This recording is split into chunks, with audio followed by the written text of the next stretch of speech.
Welcome back from lunch. I'm not going to read how was your food again, but hopefully you could visit the sponsor booths and private viewing suite and network with other companies at your table.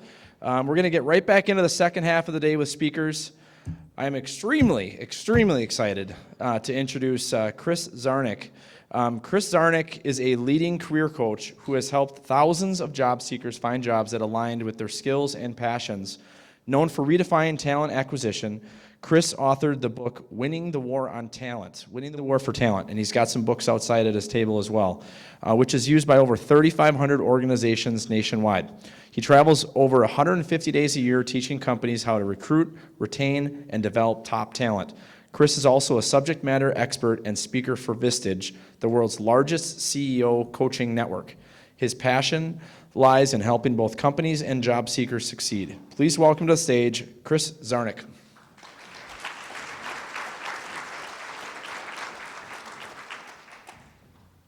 Imagine for a moment that you're hungry. Imagine for a moment that you haven't had anything to eat for several days, and you desperately wanted somebody to give you something to eat.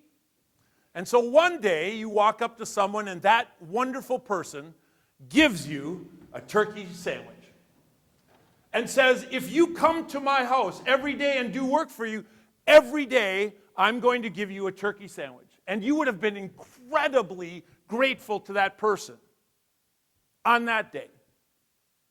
But if every day you got a turkey sandwich, and in every meal you got a turkey sandwich, and you came to that place and you were never actually hungry again, but every day you got the exact same turkey sandwich, at some point you would say, I'm grateful for the turkey sandwich, but is there anything else? Now, the person giving you the turkey sandwich might say, well, what an ungrateful person. You were hungry, and I gave you something to eat, and now you're complaining about it. It's nutritionally valuable. I'm giving it to you without any expectations other than you working at my house.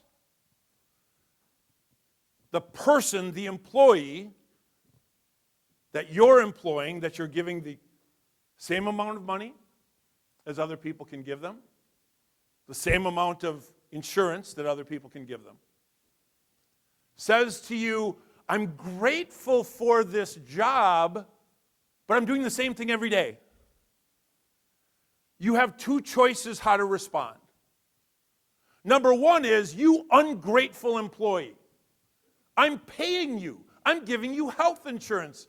And all I'm asking you to do is do this work. That's one response. The other response is, I wonder if that person can grow. I wonder, considering that I'm going to need talent going forward in my organization, I'm wondering if I give them something else to eat, or something else to learn, or some other project to work on, or I put them on a plan or a committee or something else. I wonder who they could become. See, if you're an employer, you're giving people pay. You're giving them people health insurance. You're giving them a wonderful culture. I'm proud of you. Your employees are super grateful. But you're asking them to eat the same turkey sandwich without an opportunity to grow, the same turkey sandwich every day, and then maybe frustrated with them when they ask you for more. But what if, in fact, I could teach you to let that employee grow by learning how to cook something else themselves? Teaching them and giving them the responsibility. Don't tell me you want something more to eat. Become a great chef. I'm going to give you the opportunity to become a great chef. If you do that, one of two things will happen. The employee will either dive in, become a great chef, and be able to serve your organization in an entirely different way, or they won't do the learning. And it's okay then that they stay exactly where they are. Don't tell me you want to grow. Show me. Don't tell me you want to be our next manager. Show me. Don't tell me that you're ready for a higher level of service in the organization. Show me. What if I could teach you to do that for almost zero cost and with all the responsibility being on the employee? Ladies and gentlemen, good afternoon. My name is Chris Sarnik, and I have spent the last 20 years figuring out why people go to and leave organizations. There's two things you need to know about me before we start. Number one, I'm not an HR person. Where are my HR friends in the room? I love you all. Congratulations. I'm going to build you a model today that you could literally start putting in place tomorrow. That's virtually no work for you. How many people were here to hear what I said last year? Raise your hand. Keep your hand up if you actually did anything with it. Yeah, look at you. Oh my God, she's like Arnold Horshack in Welcome Back, Kotter. You're too young. You don't know what that means. But in Welcome Back, Kotter, where are my people my age? What did Arnold Horshack do when he knew the answer? Ooh, ooh, ooh, ooh, look around. Ooh, ooh, Mr. Kotter. I'd love to talk to you afterwards about what you did. I'm going to build you a model today that you can literally put in tomorrow. Less than half of you will do anything with it, and you'll still come to me a year from now and say, my employees don't want to grow. No, did you give them the path? And if I'm known for anything around the world, I just got done doing work in Scotland and London. And if I'm known for anything around the world, it's this one. When people stop learning, they start leaving. Didn't you? Isn't that the reason you left your last job? I mean, assuming you had a decent boss, and I'm assuming that they paid you well and treated you well. What happens, listen, I have been involved in 8,000 job searches in my life. I have a friend of mine here, Tim, just wave to everybody, please, who was in my job seekers class 15 years ago. If you're fishing for talent, I just spent 17 years with the fish. I'm trying to tell you what they taught me. And so let me build you a model, because burnout is the problem, and employee growth is the answer. Let's talk about that for a second. Let's do math first. The two things you need to know about me are, number one, I'm not an HR person. I'm a process engineer. I grew up in manufacturing, which means I don't do theory. I don't say, do what you love and the money will follow. And people, that's not me. Is it logical? Is it sequential? Can you measure it? Can you audit it? And can you adapt it based on what the market tells you? If it isn't those things, I have no interest in it. So I'm a process engineer, and everything I'm going to teach you is process-based. Number two, subtlety is not my gift. My wife is in the back. She will tell you that subtlety is not my gift. You do not want to ask me if the pants make you look fat. Because if you ask me that, I think you really want me to tell you. My pants don't make me look fat. My fat makes me look fat. It's my love of licorice and my lack of love for my Peloton. That's what makes me look fat. That's how engineers talk. Engineers talk in binary things. We measure things. We audit things. We like on and off. We like yes and no. We like zeros and ones. Where are my engineers in the room? Anybody? Anyone? Bueller? You didn't raise your hand high. I don't know if you're really... there we go. Engineers, we like binary things. We love light switches. But dimmer switches confuse us. So let's do math. Everybody get your pen if you would, please. I'm going to have you figure out right now what the cost of turnover in your organization was last year, because you don't measure it on your P&L, and if I know anything, after being in front of 5,000 CEOs over the last 3.5 years through Vistage, if it's not on the P&L, you're not going to do it. That's what I know about CEOs. If it's not on the P&L, you don't do it. And where are you currently tracking your cost of turnover as a line item or special denotation? Oh no, Chris, it's a hidden cost. Does it feel hidden when the new employee who isn't trained makes the quality mistake? Does it feel hidden when you get your call at 7 o'clock at night because people didn't show up for second shift? So, SHRM, the Society for Human Resources Managers, I'm a big fan of SHRM. They are the largest distributor of information on HR in the country. They say it costs 40% of employees' annual salary to lose and replace them. I think that's low, but it's SHRM, so we're going to go with their number. So I want you to write 3 numbers down on a piece of paper. Number 1, please write down the number of employees that you turned over in your organization last year. 0, that's totally fine. First number, the number of employees you turned over. Number 2, I'd like you to estimate the annual average salary of those employees without benefits. $50,000 is a really common number that people use in this exercise. I'd like you to multiply those 2 numbers together. and then multiply that number by 0.4. The number of employees you turned over last year times the average salary of those employees times 0.4. Who wants to give me a number? I'll give you a book outside if you give me your number. And we all turned into fifth graders now. 40 grand, all right? Where's my friend over there who said 40 grand? All right, totally cool. Quick question, your name, sir? Ken, let's say, God forbid, you received tomorrow a letter from OSHA that said, we have identified significant safety issues in your organization. We're going to fine your company $40,000 if you don't fix it in 180 days. What resources do you think your company might put towards making sure that we never had to pay that fine? All of them.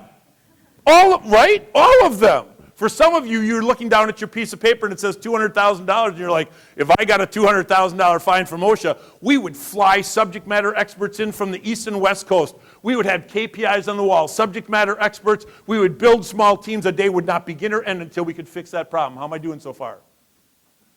And so because this number isn't currently on your P&L, you do not put the people and the resources towards fixing it. Even though what I'm about to show you costs you virtually nothing, it's going to cost you the one thing you have the least of, which is what? Say it louder. Time. So the first step in solving this problem is to get this number on your P&L. Last year, a lack of retention, burnout and a lack of retention cost us $40,000, $80,000, $190,000. Work with this through your CFO. Get it on your P&L. Why? For my HR friends, this is for you. This is your only defensible position. When you go to say, hey, I think we should put in this program or do the stuff Chris taught us to do, your CEO is going to say, well, what does it cost and what do I have to do to get it done? If you don't have a number to balance that against, well, listen, our turnover cost us $190,000 last year, and I'm asking you for $10,000 in the time to put this in place. That's a pretty easy argument to win. Can we agree there? If it's not on the P&L, your CEO will not do it. Not because they're not smart, not because they don't care, because your CEO or your president of your company's plate is already full. They have limited capacity to pay attention to anything that doesn't significantly move the needle on the P&L. So this is the first step. I'd like you to write it down and consider bringing it back to your CFO when I ask you for the time and the effort to do what I'm about to teach you to do. What is employee burnout? As described in an article published by the Mayo Clinic in November 2023, I'm a research kind of person, they define it as a type of stress linked to work, includes being worn out physically and emotionally. But you know what it really is. What it really is Sunday night, when you think about you've had a fine weekend and you think about going back to work on Monday morning. We call it the Sunday night scaries when I work with job seekers. The Sunday night scaries going, I can't believe I have to go back to that place. And there's nothing wrong, like your employer didn't do anything to you. But more work with less people is the basis of capitalism, right? Symptoms of burnout, questioning the value of your work. Do your people know why they're doing their work, who it affects, and why it's important? I spent 15 years in the paper mills. This guy, for 7 years, put 10 small reams of paper into a box and pushed it through a taper. I had a hard time figuring out why my work mattered. Headaches, intestinal issues, what you're really looking for people, the real symptoms, are when they go off for no reason. Like employee burnout is super easy to spot. People do projects at the last minute. Their projects contain errors. They became irritable at work. They start taking time off in the middle of the week. They have to run out all the time to pick up this thing or get this thing or get the dog from the groomers, right? Short notice requests for time off, being late or early is the easiest symptom of it.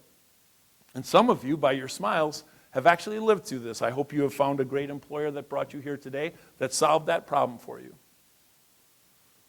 But if burnout's the problem, as an employer, we can't really create an individualized program to help every employee, can we? What if you could?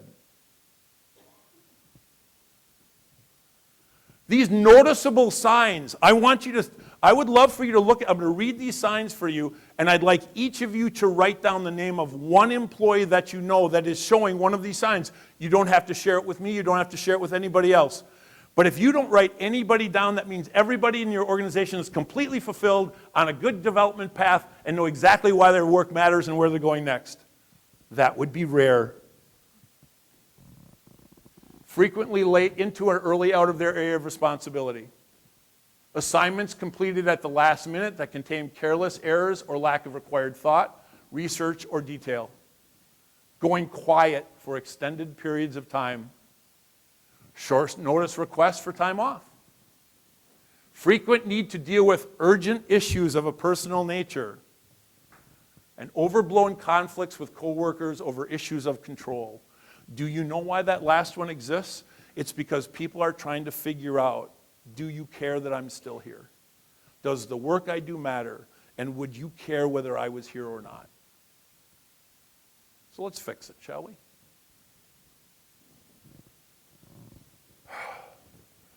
Burnout is a symptom that leads to turnover. Your people are giving you an opportunity to fix it. Well, let's ask my friend Tim to help us here, if you don't mind. You didn't know this was coming, Tim. But Tim, do you have a spouse or significant other? Yeah, you go home tonight, and you come home, and your loving spouse, you say, "How was your day, dear?" And they say to you, "Fine, Tim. It was just fine." Tim, does fine mean fine? Absolutely. No, fine means you need more information, right? If you had said, "Glad your day was fine," and then you went out and played with the dog or the kids or the grandkids or whatever, it would have been a pretty bad night. Is that a fair statement? Your spouse is exhibiting one of these traits.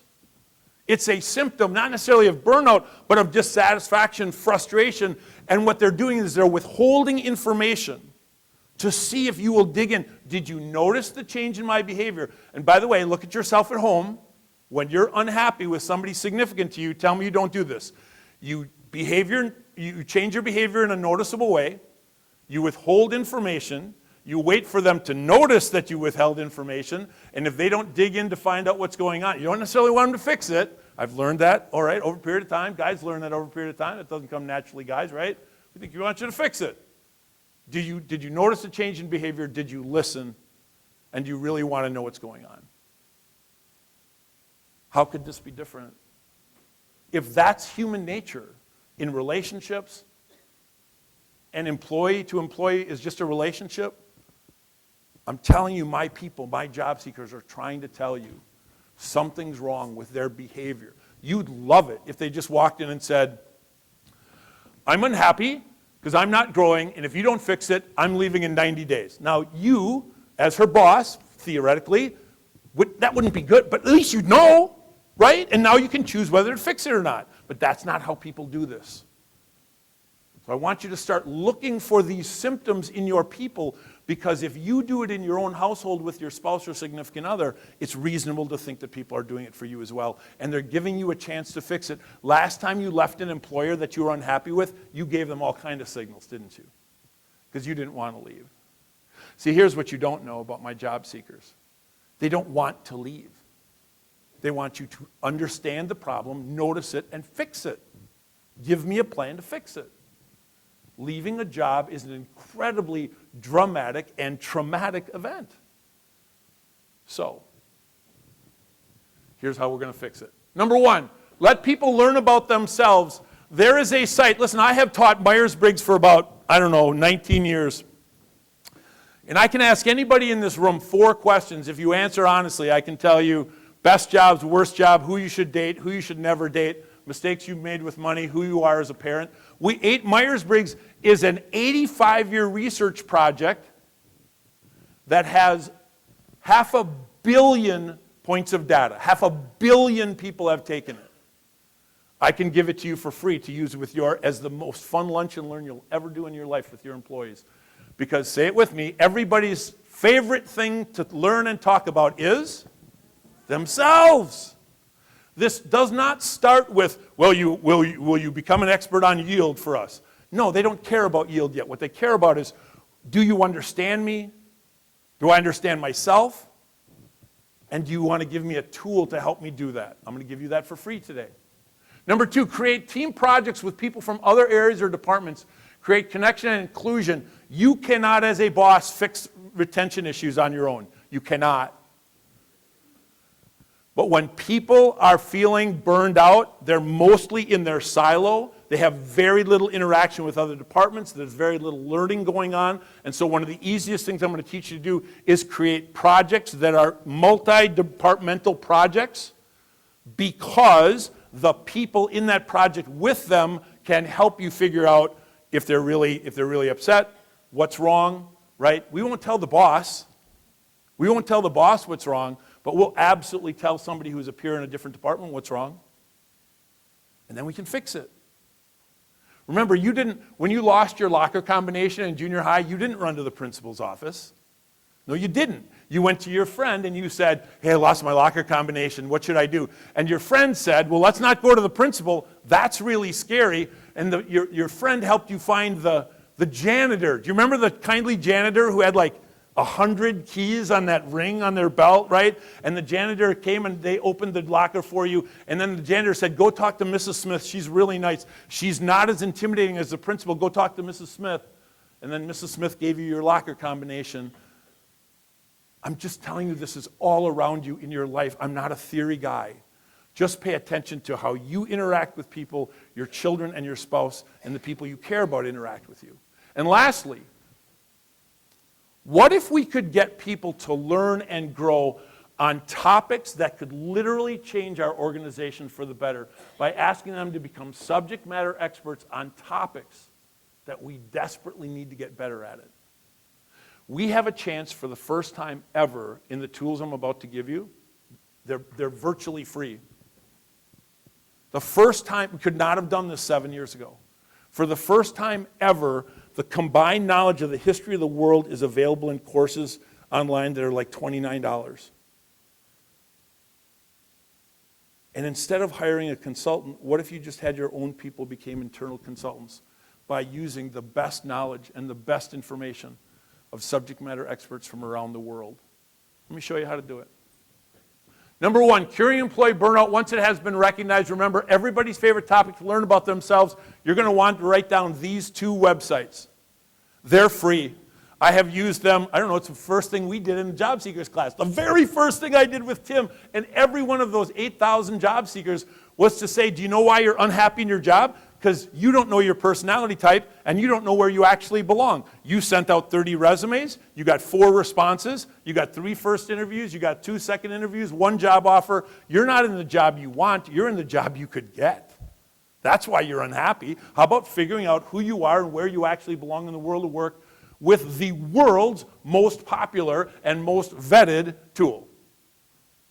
Now, I love them all, by the way. Disc, real colors, strength finders, predictive index, cultural index. They're all good, but they're not free. How many people have been to personality pages up there twice? That's a mistake. The first one, let me make that, that's my mistake. I will take responsibility for it. The first one should read 16personalities.com. 16personalities.com. How many people here have been on 16personalities.com? Raise your hand. Would you agree that it is free Myers-Briggs?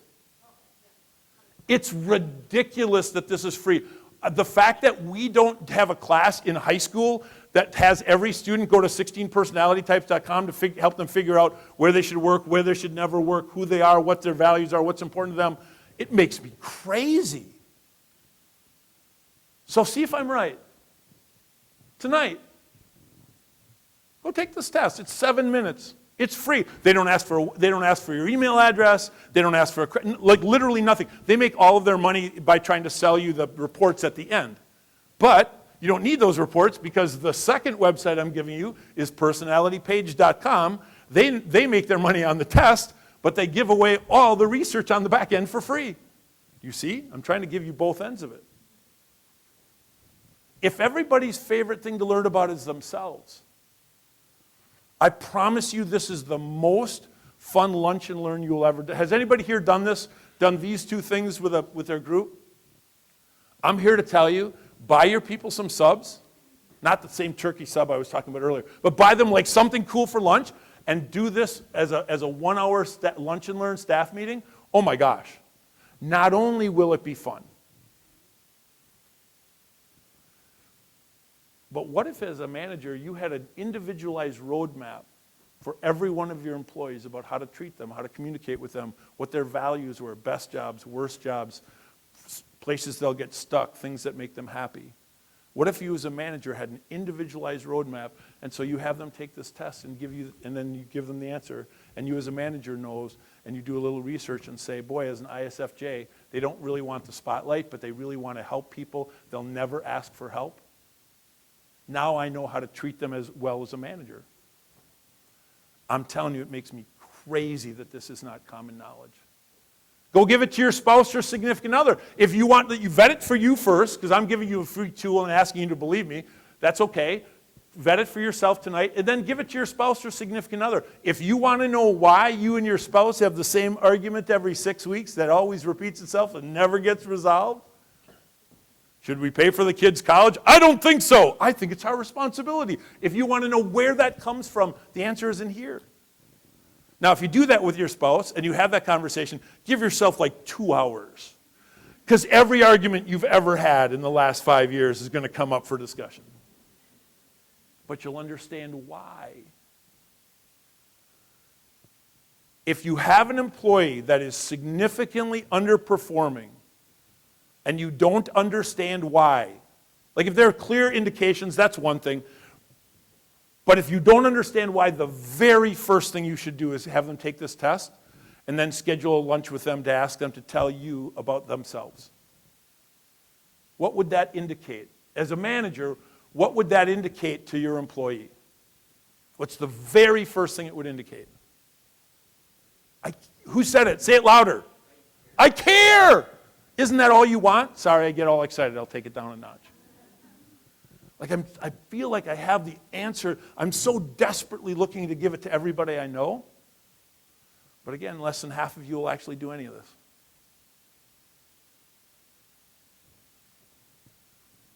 So the first step in employee burnout is not to give them a new assignment. It's not about putting them in a different department. It's not about talking about their development. The very first step is to let them learn about themselves, and at the exact same time, you as their manager will learn about them, why they're unhappy, why they're upset, why they're in the wrong job, why they're having this conflict with other people in the organization. It's free, 7 minutes, and I promise you when you're done, you will go, where has this been? Where has this been? Why didn't anybody tell me? Number 2, employee cross-functional projects for employees are the next step. So step 1, let them learn about themselves, and here's what you do, you let them learn about themselves, and you have them do an assignment where they tell their manager about their personality type. See what I'm doing here? There's no work for the manager. Have the manager just have lunch with them and say, hey, after you're done with this personality type, you come and tell me. Do a report on yourself for me. What's important to you? What do you value? Tell me about your personality type and the best ways we can function together. See, no cost, no work for the manager. But the reward is amazing because they have an individualized roadmap written by the employee about how to treat them, where they belong, and how to grow them. But the second thing I want you to know, the words in white are super important here. It's easy to leave a company, but it's really hard to leave people. You said it. I know you did when you left your last job. Say it with me. And people said to you, hey, do you miss your old job? You said, I don't miss the job, but I sure miss the... One more time, I don't miss the job, but I sure miss the... I know it's right after lunch. That's why they put me on right after lunch. Like the caffeine of the day. If you create cross-functional projects, not work teams, but projects, what I'm going to suggest that you do here is we're going to identify 5 reoccurring circular problems that exist inside your organization. We always get quality wrong. We always miss parts on the first shipment. We're not very good at creating new client lists. We're not very good at getting recommendations. I want you to identify. As a matter of fact, everybody write one down. I would love for you, you don't have to share it with your boss who's sitting at the table with you, but I just want you to write down one reoccurring problem that you guys talk about every week. You don't say it, but it makes you crazy. Why don't we deal with this at some point? At some point, are we going to stop complaining about it and actually assign somebody to be a subject matter expert and go find the best practices of other companies and other people around the world to fix it? Everybody got one? Some of you are still writing. That means you have 7. Good for you. Listen, I'm inside organizations all day long, and you can identify these very easily because what happens is you're in the staff meeting and somebody brings it up again and everybody laughs nervously. Not because it's funny. Everybody knows we should have fixed this a long time ago. But, that's just our company. We always get that wrong. Not funny. What I want you to do is I want you to identify the 5 reoccurring circular problems. And then I want you to, the employee that you're concerned about burnout, I want you to include them, whether they have expertise in it or not, whether it affects their department or not, whether they have specific knowledge of it or not. See, in these groups, willing is more important than able. One more time. If you're trying to re-engage an employee, somebody who is willing to learn is much more valuable than somebody who already has knowledge in the area. Why? Because every time you've learned on a new topic that you didn't have knowledge of, you dove in feet first, didn't you? If you already knew it and you were just trying to get 3% better, you're like, well, I kind of already got this. But if it was a brand new topic, was really important, you could see the effect of it, and you're working with other people, you dove in feet first. So identify those 5 reoccurring circular problems that your company deals with. Create a small 3 to 4 person cross-functional team and staff it with employees that are both suspects of burnout and you believe are worthy of higher level service in your organization. Let me stop here. If the employee is burned out, but they're not worth saving, sometimes it's addition by subtraction. One of my favorite sayings from Lou Adler. Anybody here know who Lou Adler is? Internationally famous person on HR. One of his favorite sayings is, if you want to keep good employees, you do it by firing a bad employee. Sometimes it's okay that people leave. But they'll show you that. I'm giving you a model for them to show you, are you unwilling or are you unable to grow in your organization, in your responsibilities? Have that group search the internet for best practices and benchmarks of other organizations that have solved this problem. See, we have this problem whether I'm in Green Bay or Los Angeles or Glasgow. We all think that the problems in our company are unique to us. Well, that's adorable. 31 million different companies in America, and you're the one, right? Like, it's a common problem. And now, because we have access to the combined knowledge of the history of the world in 15 seconds in one of a dozen different ways I'm about to show you, you can find best practices of other companies that have solved any problem that you have, whether it's in technology, whether you're in professional services, whether you're in manufacturing. I was talking at lunch with somebody, and they said, I asked them, how did you end up at this company that you ended up at? It happened to be a printing company, fantastic printing company. Printron, right? Where's my Printron friends? Totally cool, right? And I said, how'd you choose them? She said, oh, I did some reviews. I said, okay, cool, there's 34,588 hiring organizations within 30 miles of Lambeau Field. How did you choose that one? And she looked at me like I just had a horn growing out of front of my head. There are thousands of other organizations in your industry. They've all struggled with the same issues, and they have put online best practices and benchmarks to solve any problem you have. So have that group search the internet for best practices and benchmarks of other organizations. Why am I having you do this? Because people are going to show you whether they're unwilling or unable to get themselves out of burnout. It is not your job to fix their burnout. It is your job to provide them a path for growth and then let them show you whether they are unwilling or unable to take that by the reins and do it themselves. See, what I want you to consider is every single one of you have a problem going forward. You don't know this yet, but because I do demographics for a living, are you aware because of the demographic changes in the United States, for the next 10 years we are 8.5 million people short in the workforce? There's no politics, there's no religion. Go look online, do all the research that you want. We're literally going from having 218.5 million people in the available workforce for the last 40 years. In the next 10 years, there's only 210 million people in the available workforce. You got to figure out whether people want to grow inside your organization. Because a lot of you look like me.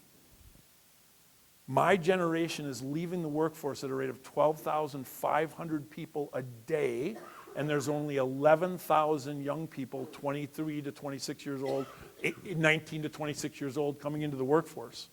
If you think the worker shortage is tough today, we will lose, for the next 500 days, 1,100 people, which means from where we are today, we will be another 550,000 people short in the United States workforce for the next 10 years. Don't take my word for it. Please do all your own research.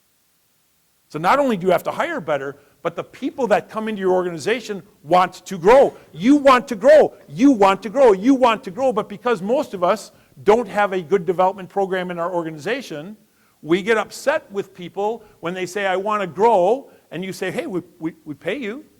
We give you health insurance. We give you security of a job. What more could you ask for? When people stop learning, they start leaving.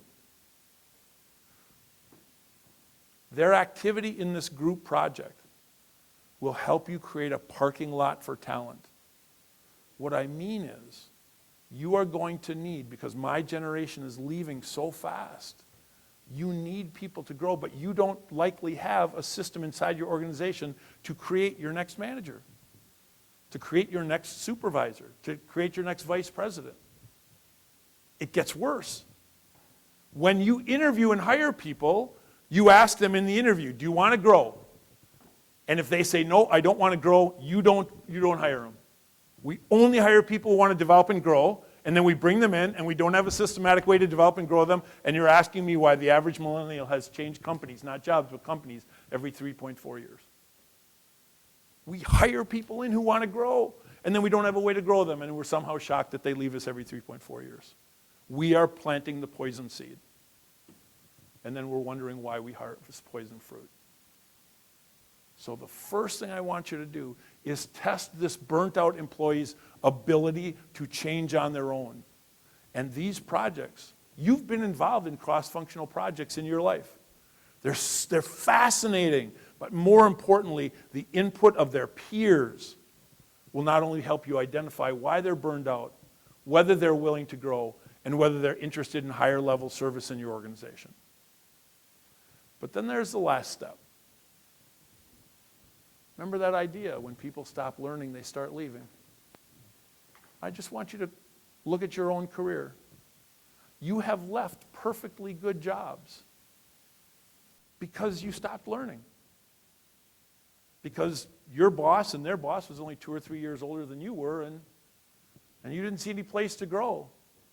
And because you're talented, and they hired you because you're talented, and you want to develop, and then there wasn't a place for you to develop, you decided to go find somewhere else. And congratulations, you found the amazing place you are. But how about I give you an opportunity to build an incredible parking lot for talent for almost no money and no work? The next thing I want you to do is I want you to identify areas of weakness in your organization. You know what they are. How many people in this organization, in an environment where we live and die on what shows up on the internet, have an internal subject matter expert on search engine optimization? Solid 1% so far. Congratulations. We live and die with how we show up on the internet. Your company's success is tied. I mean, firm handshake, salespeople out there totally got all that. How could you not have a subject matter expert on search engine optimization, making sure your website shows up when certain words or phrases are put into Google, to make sure that your job right? Here's what we know, by the way. I do analytics for a living. So what we know is that only, according to Google, only 2% of people go to the second page of any search result in Google. When you went on Amazon 2 weeks ago looking for that $20 electric travel toothbrush, how many pages did you go in before you made a choice? 1. Yes, ma'am. So if you don't show up on the first page, you don't exist. And we know that intuitively, but we say, well, we're not going to hire a consultant. Consultants are expensive. My marketing people, they're expensive. We're not going to bring them in. And by the way, we can't really track exactly the return on investment on that, so we're just not going to do it, even though we know intuitively. Well, what if you could create an internal search engine optimization person by taking somebody in your organization who is ready to grow, that you could see at higher level service in your organization, and ask them to use the resources I'm about to show you and spend the next 6 months, 2 hours a week on company time to become your company's internal consultant on one of these half a dozen ideas. And there are dozens of others, but I'm just giving you a place to start. Analytical problem solving. How many people here have been through an analytical problem solving class? I know you think you're all good problem solvers. There's a different level. You have? You have? It changes things, doesn't it? I promise all of you, I care about you all. I went through it, Kepner-Trago in 1993 at Gilbert Paper in Menasha. I thought I was a good problem. There's a completely different level that will change your organization if you have a subject matter expert on analytical problem solving. Now, my guess is what you're thinking is, yeah, but we're pretty smart and we figure stuff out. Kepner-Trago is a $500 million international organization that all they do is teach people to solve problems in an analytical way. There's probably something to it. By the way, sarcasm, no extra charge today, just so you know. Win-win bargaining, active listening, group facilitation, and also areas of technical expertise in your organization. My friends at Printron, is it fair to say that there's specific technical knowledge we need to do pre-press? Of course, right? Well, do you know that you can learn pre-press online? You don't have to go to school for it anymore. Literally, you could learn how to be a pre-press operation. You could learn the paper making skills. You could learn construction skills. We have now, for the first time ever in our history, the combined knowledge of the history of the world, taught by the greatest minds of people who have figured this stuff out in these platforms. See, in the past, you had to go to college for this, or you had to go to a seminar in Las Vegas, or we had to figure out whether it was valuable or not. How many people have been on one of these platforms in the last year? You've been fantastic, by the way. I'm kind of living off your energy at this moment, so I'm going to pick on you, not pick on you, but I'm going to ask you. Can I ask you, for people, no, so just pay attention, please. For people who have never been on one of these platforms, let me ask you a couple of questions, right? If it comes from me, but if it comes from one of you, so what's your name, please? Shanice? Yeah. That's a cool name. Shanice, which platform were you on? I've done the top 3, but more experience with LinkedIn Learning. Okay, so let's just talk about either Coursera, or it could be any of them. For the group, how would you describe the number of topics they had information on? It was enough for me to spend $20,000 and not bat an eye at it. It's crazy. I promise you don't have to do that, by the way. Just so you know, they're going $20,000. It wasn't a class that cost $20,000. The average class is $29 to $129. There are hundreds of free classes. Can we agree to that? Yes, it was for a large group of people. We did unlimited licenses. Now wait a second. Are you saying that your organization actually believed in this enough that they gave people unlimited access to this so they could grow themselves in the organization, to solve problems in the organization?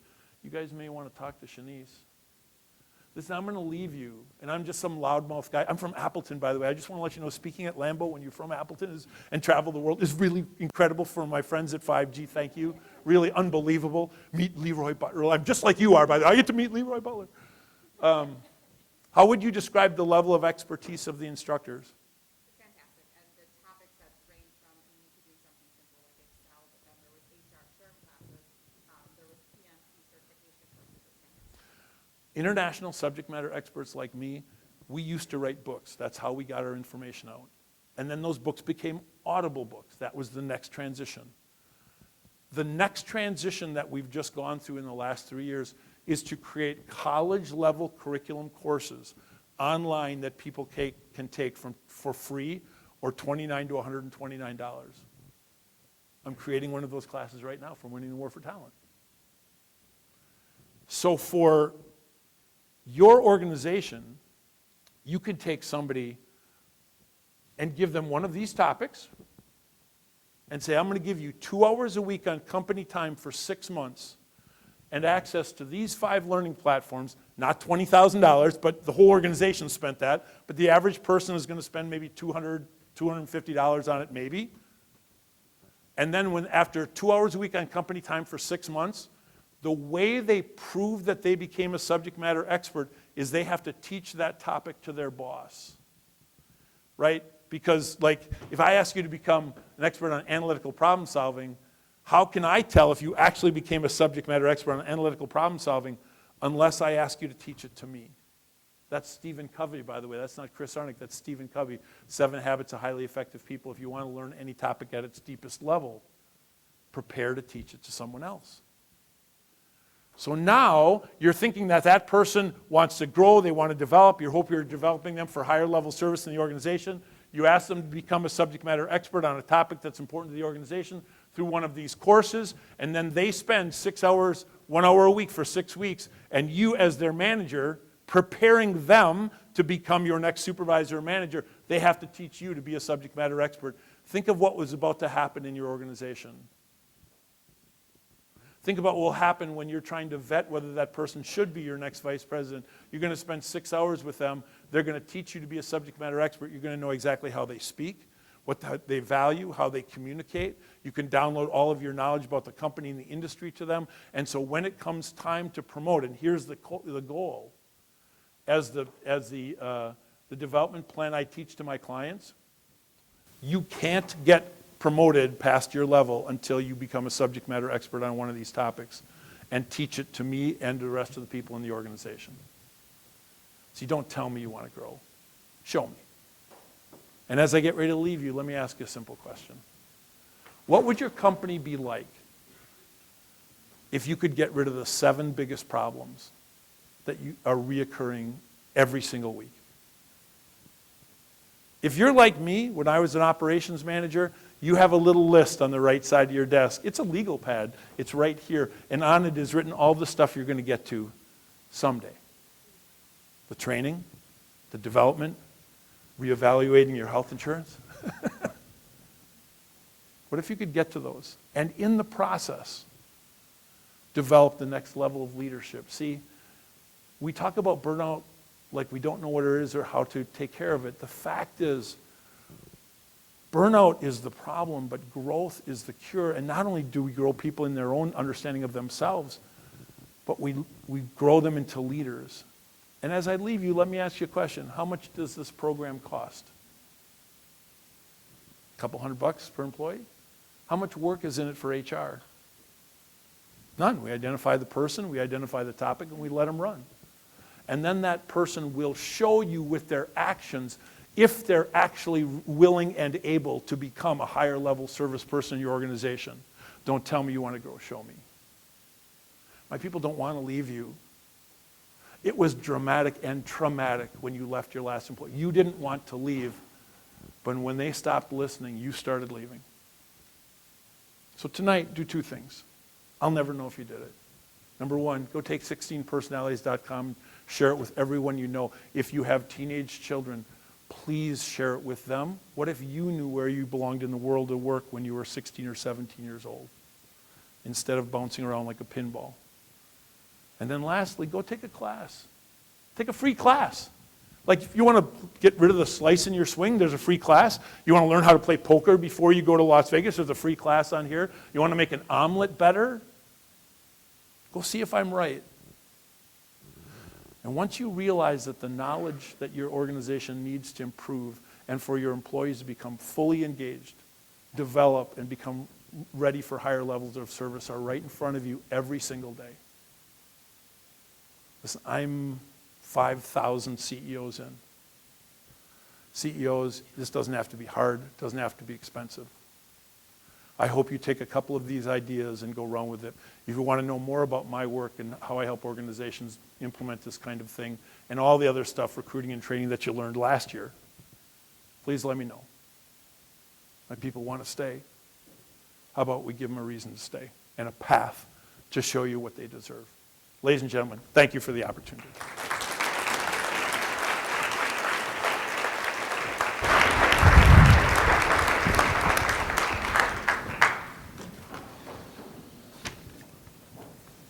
Awesome. That was awesome, Chris. Thank you so much for being here. All right, at this time, I'm going to invite our roundtable panelists to join the stage. We've thoughtfully selected this group to represent a diverse range of employer sizes and perspectives, ensuring a well-rounded discussion with valuable insights from multiple viewpoints. Today, we're going to be joined by Lisa Levine, Director of Human Resources at the Society of St. Vincent de Paul in Green Bay here. Leah Engelbert, HR Director for Truck Equipment, Inc. Sarah Pantel, Vice President of People Operations and Support at Van de High Company. If you want to come on up.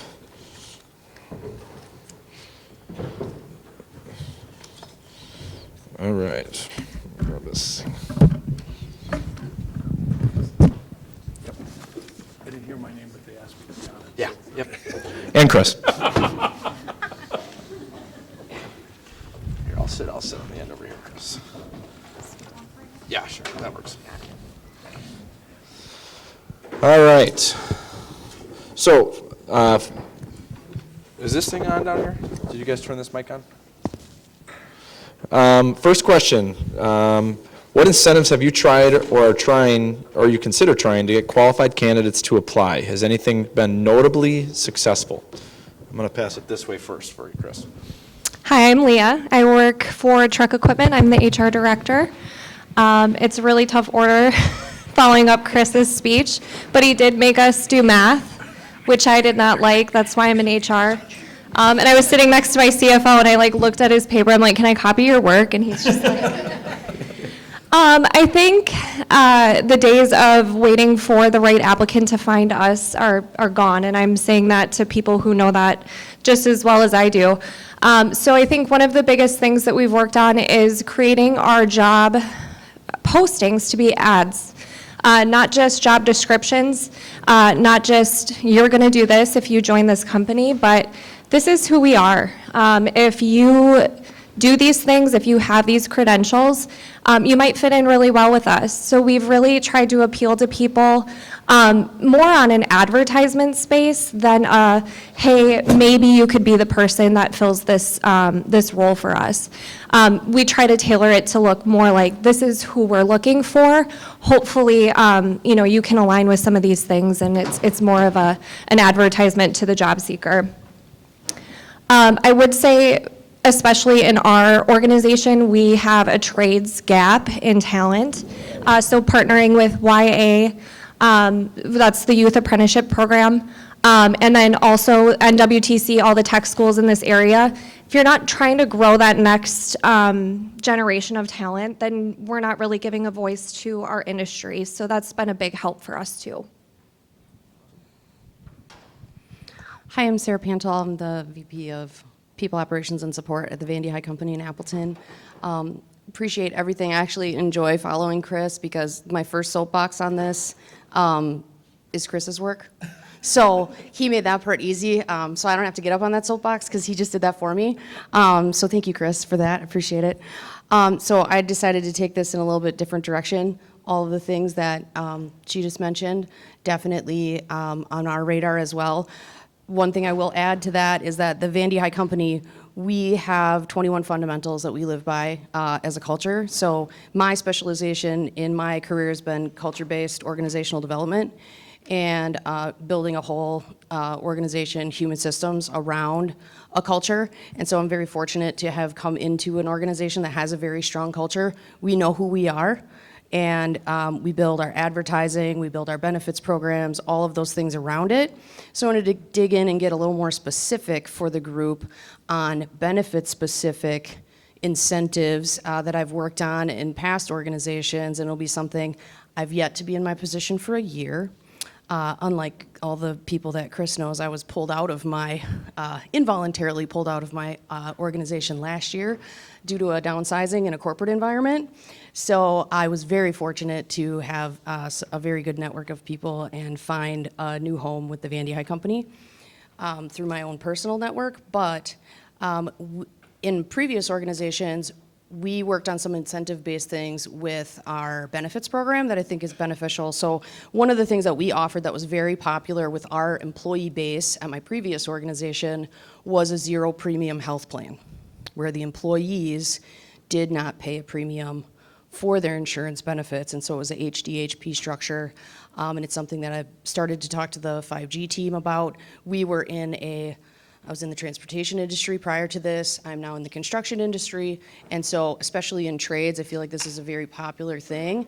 And when we put this together, we had done profiling similar to what we were talking about here at Truck Equipment as well. We knew that benefits were one of the main drivers of the people who were really successful in our organization. And so that was one of the things that we hit them with. And then I would just add to that, knowing what those things are for your top people and the people that stay, knowing what each of those categories are, and then tailoring your recruitment experience to that is a really important component as well. Thank you. I'm Lisa Labine. I'm the HR director over at St. Vincent de Paul Green Bay stores. I'm going to ditto pretty much everything you both just said. We do word our job descriptions a little bit differently. Lately, we're going to focus more on what we are, and that way they can say, I wonder if I can be that same person they really want to have. As far as incentives, we went a step further. As far as when a person comes in and masters their interview, we're going to offer them a job.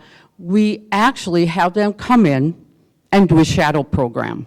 We ask them if they would be interested in coming in, spending some time learning about the job, work side by side with a person they may be working with, and see if that is going to be something for them. If they decide they want to stay on, they get the job offer, and they come on. If they decide it's not for them, we still reward them by giving them a gift card to come and shop in our store. So it's a win-win. We get them to come in and enjoy our stores, and we also, if they accept the job offer, we get a great employee. I have Chris, any insight on that one? He gave me a microphone. Yeah, you don't want to do that. So there's three things that are really important for you to understand. And by the way, this is all laid out in the book. If you want a copy of the book, just come and give me a business card. And the way I go about it is all laid out in the book. But there's three things that are really important for you to understand. The first thing you need to understand is that people have no idea where they belong. I just want you to just think about that for a second. None of you knew where you belonged when you were 25 years old. The only person who knows the kind of person we want in our organization is us. Our job ad should not describe the job. It should describe the person that we hope applies. Think about that. Why would we ask somebody who's never been in our organization, never met our people, maybe never been in our industry, decide whether they fit in our organization? That's nuts. And then more importantly, you don't do that with customers. We go to customers and say, if you have this problem, you need us, and here's why and how we fix it. Fair enough? So the second thing is invite your sales and marketing staff into the next recruiting opportunity. Your sales and marketing staff sell things all day long, every day at a competitive market. You are selling a job in a competitive market, and selling a job is no different than selling a product or a service. And so for your HR people, the stuff in my book will be all super cool and new, but for your salespeople, they would just read the book and go, that would be just like Thursday. Like it's just literally what they do all day long every day. And so, and the last thing I want you to think about is before I went on the road, I was the career services manager at Fox Valley Technical College in that department, and was for almost a decade. I can count on two hands the number of companies that came into my department. I was graduating people who had the will to go to school. We had just trained to be a great employee, had shown their work to their instructors. I can count, the number is 7 of employers outside of my job fairs that walked into my office in 10 years and said, how do I get your graduates? That's nuts, right? We expect that people know where they belong, so if we post a job ad, we expect that people say, if this looks good to you, then you should apply. Well, how would they know? How did you know? So describe the person, and then the last thing, there's actually four, sorry, there's one more. Go ahead. There's two questions I want you to survey every person you've hired in the last 3 years. The answers to all of these problems exist in the people you've hired in the last 3 years. Here are the two questions. Number one, what job or industry did you leave to come to us? What job or industry did you leave to come to us? So that in it's a concept called changing lanes. We can put in our job ads, you may have never been in this industry, but our last 3 employees came from very different industries and have successfully made this transition. After 40 years of telling you, don't you dare apply unless you have 3 years of education and 4 years of experience, where we were for 40 years. Now we're saying, our last 3 great employees came from these non-related industries. We'd love for you to make that switch. See, remember, my job seekers have no idea where they belong. Your ad should be an invitation in, not a series of hurdles to keep them out. And the second question you want to ask is, what changed in your life personally or professionally that caused you to leave your last job and come to us? So now you can say, our last 3 great employees came here because there was no growth at their old company, or they started a family, or they got married, or they got divorced, or they just moved into an area. If you describe the life situation in the job ad, if you're experiencing this in your life, we can fix that for you. Just like we do with our products and services to customers, right? Those are the ideas that I have for you. There you go. Awesome. What are some creative ways you've kept employees engaged or motivated? So quite similar to some of the personality tests that Chris spoke about when he first got up here, we do partner with a local Green Bay company called Dignify. They actually do, they make it really easy for new hires or even applicants, somebody who's in the process of interviewing, to complete a profile. It takes them through basically some traits, and they have to rank which traits are really imperative and important to them. It's sort of like creating their own core values. And we use those Dignify snapshots to really understand how somebody communicates, how they problem solve, and what they do when they're faced with conflict. We also use these snapshots to create plans for promoting within. We do have a leadership track that we've created through the academy that Dignify provides. And this isn't a paid ad by Dignify, I promise. But they've been a very valuable partner to us. They do leadership coaching. They've done some all-employee meetings for us. We've done some workshops. But we really have leaned on them to say, okay, we're seeing this individual in our organization and they're aspiring for a management position, or we know this person's retiring and this other person would really like to take over for that individual. What does it look like to be set up for success when that time comes around? And the categories in which these traits are ranked really do give us an idea. They're people, task, creation, leadership, and showman. So we get to understand what kind of person they are at home and at work. And I think it's just one of those things that encourages people to learn more about themselves, as Chris mentioned. I mean, truly, who doesn't like talking about themselves? And it's a really easy icebreaker when I'm doing onboarding that first day with that new employee. I can pull up their snapshot and I can say, hey, it looks like you like to work on your own. Does it make sense that when you feel micromanaged, you tend to pull away? And they're like, hey, yeah, that's totally me. So that's been a great tool, and people have really taken it and ran with it. One of the components that we use at the Vandy High Company is surrounds our fundamentals, and again, those are just like 21 standards that we have our employees live by, and it's all about working on them. We have a weekly reminder program where we focus in on a fundamental, and then we have an acknowledgement system that we call Culture Cash, and so our employees can award each other, and as managers, we have bonus rewards, like gold tickets, basically, that we can give our employees, and it's all representative around these 21 fundamentals.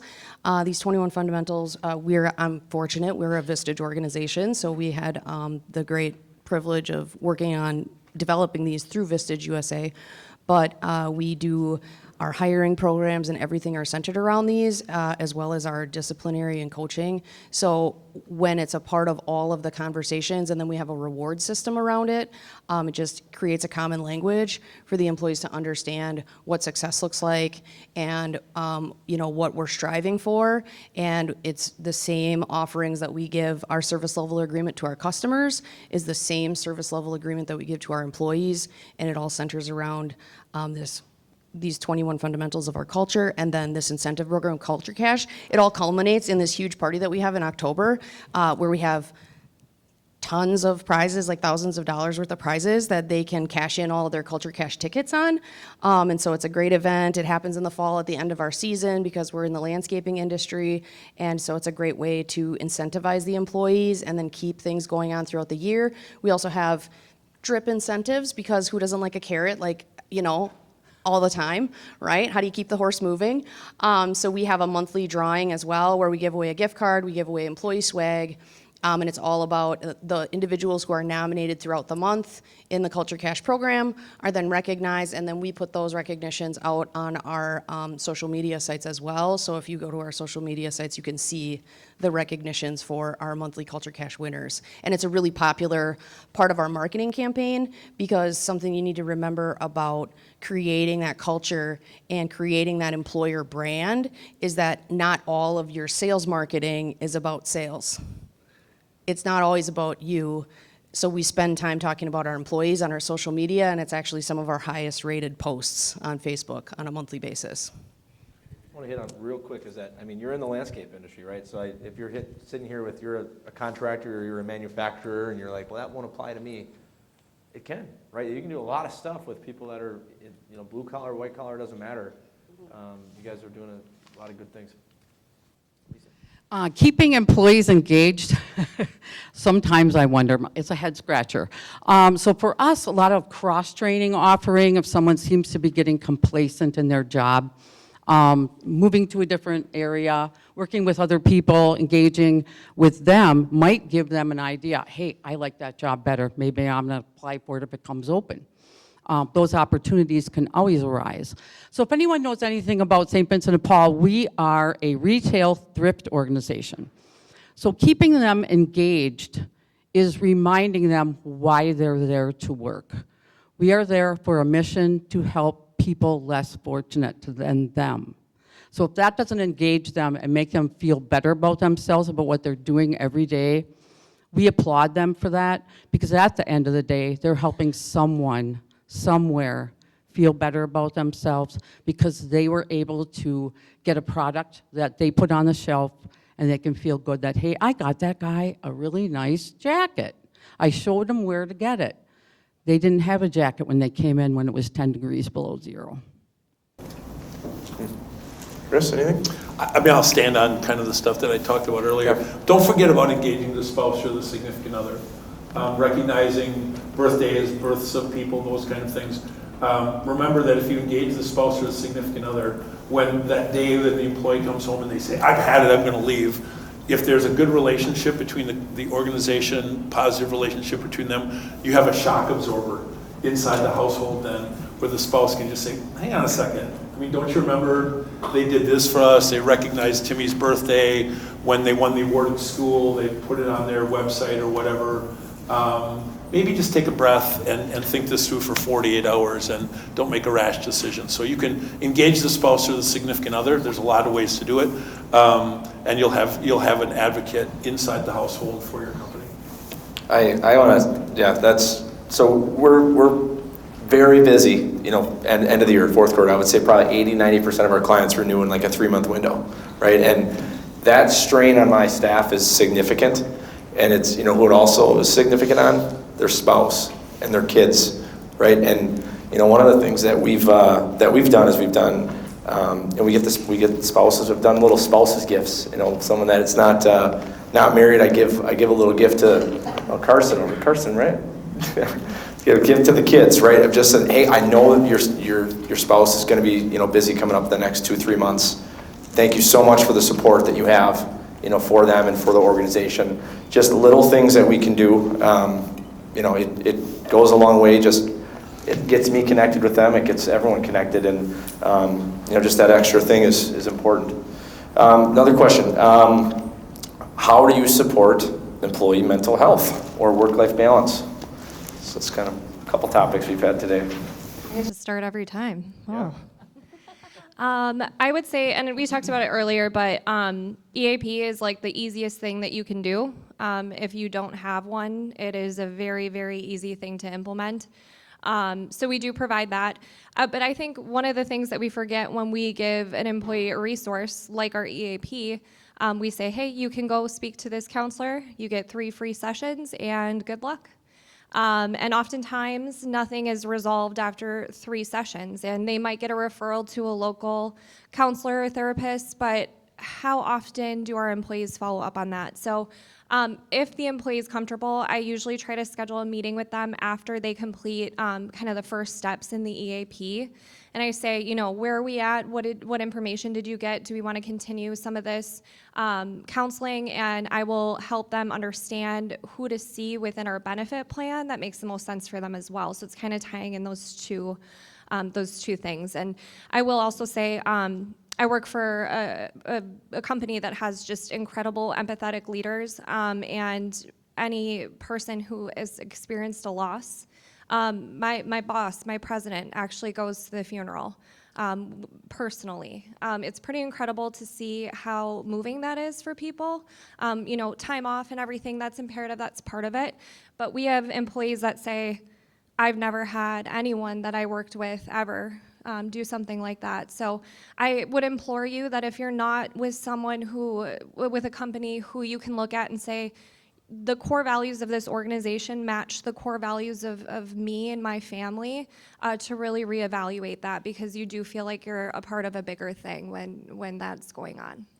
I agree 100%. We have a company called Ability Assist through Hartford, and we implemented that basically to have the entire company be able to have that resource. Also, listening. Listening is the biggest key for me. My previous life, healthcare, for many, many, many years, the word burnout over there, we've heard that so many times. They leave the industry because of that, but it's because they weren't listened to. If you just sit and listen, and then also I always follow up to make sure they had some kind of resolution to their issue. Do they feel better? Usually they do. You're kind of barred at what you can dig into, but for the most part, I do care.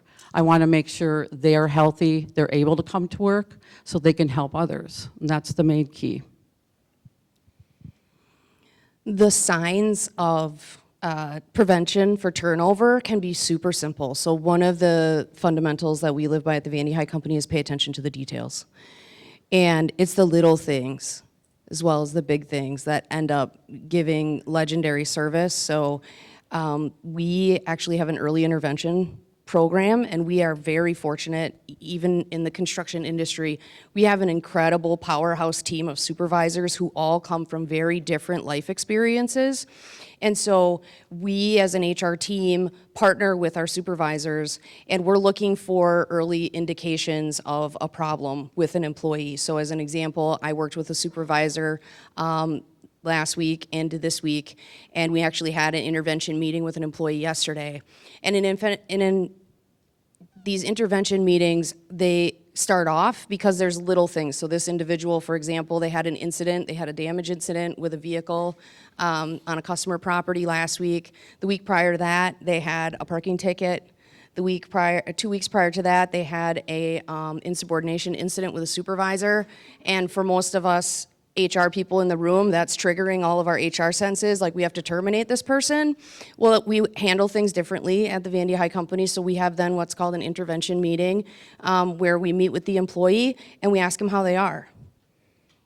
And we ask them where they're at work, and we ask them where they're at home, and we ask them if they're okay. And we let them know that we care, and that we care what's going on with them, and we care that for whatever reason their head's not in the game, and we can see that their head's not in the game. And it's these little things, whether it's paying attention to the details or any one of our other fundamentals. And like in that employee meeting, like that employee turned. He went from defensive to tears. And it is a part of that meeting. And again, I'm in the construction industry. Like, these are chainsaw wielding, like, bad, tough guys. Like, they're not, And, but it's amazing how this early intervention program, I mean, we have supervisors that have gone through AA, and we have supervisors that have been justice involved. We have supervisors who are religious. We have supervisors who are non-religious, and they all have different volunteer things that they do outside of work. We have firefighters, we have all these different things. And so this whole network of supervisors is a great resource for our HR team to have these interventions and have these interpersonal connections with these employees so that we don't have to get to the point where it's a disciplinary conversation and it's more of a conversation about how they're doing and how they are. We move employees around in our organization all the time. We have a lattice. I call it the lattice. It's not a ladder, it's a lattice, because they can move over, they can move up. We have a ton. They want to operate equipment all day? Good, go drive a lawnmower. We do that all day long. And so whatever it is, whatever's causing the unhappiness, we approach it from a very human element first, and then once they've showed us whether they're unwilling or unable, whether they get it, want it, and are capable of doing it, those are the ones that we use, then we will have the disciplinary conversations, then we will exit the employee from the organization, but we go through that intervention process first because we employ whole people and we want to make sure they're okay. Sounds like US. Little sidebar here. So I'm a big fan of Stephen Covey. If you ever read or probably listened to, it's a little dry to read actually, but if you listen to it, it's highly effective people. I mean, this book sold 22 million copies in 14 languages. There's probably something to it, right? And he says every problem that you deal with has to be evaluated on two different axes: efficient and effective. Well, if you think about what really gets rewarded in business, it's efficient. Right? And if you're talking about a thing, go be efficient. You want to sell a valve, go be efficient. Right? Try and be efficient in a relationship. Go home tonight, if your spouse is mad, ask them to efficiently stop being mad. So the things that work in business with things don't work with people. And so I'll give you an example. Myron Construction. Anybody here familiar with Myron by any chance? So Myron is a remarkable organization. And if you've read a book called The Dream Manager, anybody familiar with that? The Dream Manager? So it's literally, they found turnover in their organization was costing them something like over $500,000. And so this may not, you could have it in an unofficial, but they literally hired a dream manager to come in and work with people on their dreams. And not like, hey, we're gonna send you to fly, but like, hey, I wanna lose weight, and the dream manager would help them. Okay, well, let's put the plan together. We're not gonna do it for you, we're not gonna pay for the program, or I wanna go back to school, or I'm having trouble in my relationship, or whatever. There was literally a person that they hired. They hired him for like $80,000 a year, $95,000 with benefits, and it saved them some $400,000 a year, because that dream manager became a trusted person in the organization that when people were in trouble mentally, they opened up to him. You're not going to tell your boss. I'm sure you're all very good bosses. Tell me you're going to run to the principal's office. So I just want you to know there's got to be an effective way for people to open up and can't be their boss, which is why there's a mentor program that I talk about, an onboarding program. But that Dream Manager, if you've never read the book Dream Manager, it's pretty remarkable. It can be extraordinarily inexpensive. You don't have to hire a person to do it. You could have somebody as their development opportunity, become your subject matter expert on being a Dream Manager, and serve in that capacity 4 hours a week, during their work. People stay where people show that they care and pay attention when people are going through things that are dramatic and traumatic, and they will stay. A little bit of a change in gear, but how do you best reach your employees when it comes to educating or informing them on important benefit changes? So health insurance. Sure. I'll start this time. We actually use the same concept when it comes to hiring as well, but it's you got to meet people where they are. You got to meet people where they are, and you have to engage outside of the employee themselves, because a lot of times the individual who is in charge of that at the household may not be your employee.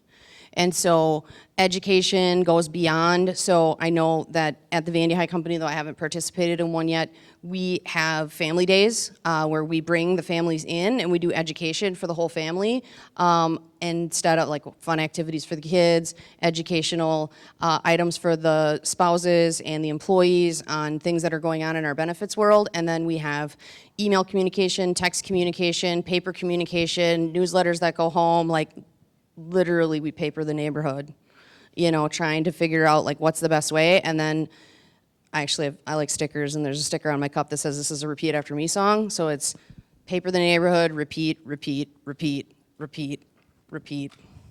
Did we tell them that? Didn't we tell them that? Repeat. So that's how we do our communication. And texting is huge. We added text communications. We have a separate tool that we do text communications with because it is such a, it's today, it's now, it's what's happening. And it's really not that hard to implement. There's a lot of great tools out there to do it. As far as benefits, it's basically word of mouth, posters, emails, you name it, meetings, all face-to-face. When it comes time for open enrollment and those types of meetings, we're very blessed to have 5G benefits and great brokers to come in and explain. I learn the packages, and then I can actually explain that to them one-on-one if they have more questions. Texting, that's a really good idea. We do not do the texting. So that might be another option to let people know, so then they can show that to their spouse if they're not understanding the package. But that's basically what we do. If there's any changes, they're very well spelled out, so there's no questions. And our benefit packages are amazing, amazing packages that we offer our employees, so they speak for themselves. So if you see value in the texting, do you have which one do you use for texting? Are you doing that through your HRIS? I think you guys use Paylocity, or you guys? We actually implemented industry, it's a little industry specific, but the tool that we use, it's actually more on the recruitment side, but we also use it for employee communication. It's called Team Engine, and that's the tool that we use, yeah. We really do lean on our partner of 5G, and I'll quote Cassie and Tony and Penny and all of the people that I've been honestly honored to work with in the benefits space over the last year. If your employees don't understand the benefit of your benefit package, then it doesn't matter. So the education piece is imperative, right? The thing that we're seeing, though, is not everybody wants to dedicate some time to go into an employee meeting and learn about benefits. As unfortunate as that is for all of my HR people, we get excited about benefits. That's not necessarily the case with everybody else. But I think just remembering that you have to meet people where they are. So I work in an industry that is primarily male-dominated, and typically those individuals are not making the choice for benefits in their household. So opening up those conversations to spouses is very important. Last year we actually lured our shop guys upstairs with beer, and that was very effective. Best tip of the night. Yeah, I don't take that for what you will. That probably made half the room cringe and half laugh, but regardless, yeah. And I think, you get done with all the in-person meetings, reminders, you have to have an electronic version. That has to go out, that has to go to all of the emails that you have on file, including spouses. I have 5 locations. I personally go to each location. I do a presentation. And then when open enrollment happens, I block off my calendar. Why? Because people have questions. And I will help you enroll. I will do it all for you if you sit next to me and you tell me what you want. I think making it as easy as possible for everybody in the building, no matter what their limitations or understanding is in the benefit space, is what helps you get people to understand what you're trying to do. I think to that point is, we do a lot in conjunction with you, right? It's not all us, all you. It's got to be a team effort. We're an extension, right? Like our job is to be an extension. We come in, bring in X, and then who's got the relationship with the employees? It's you, right? It's the HR managers. You're pushing that. You're pushing your culture.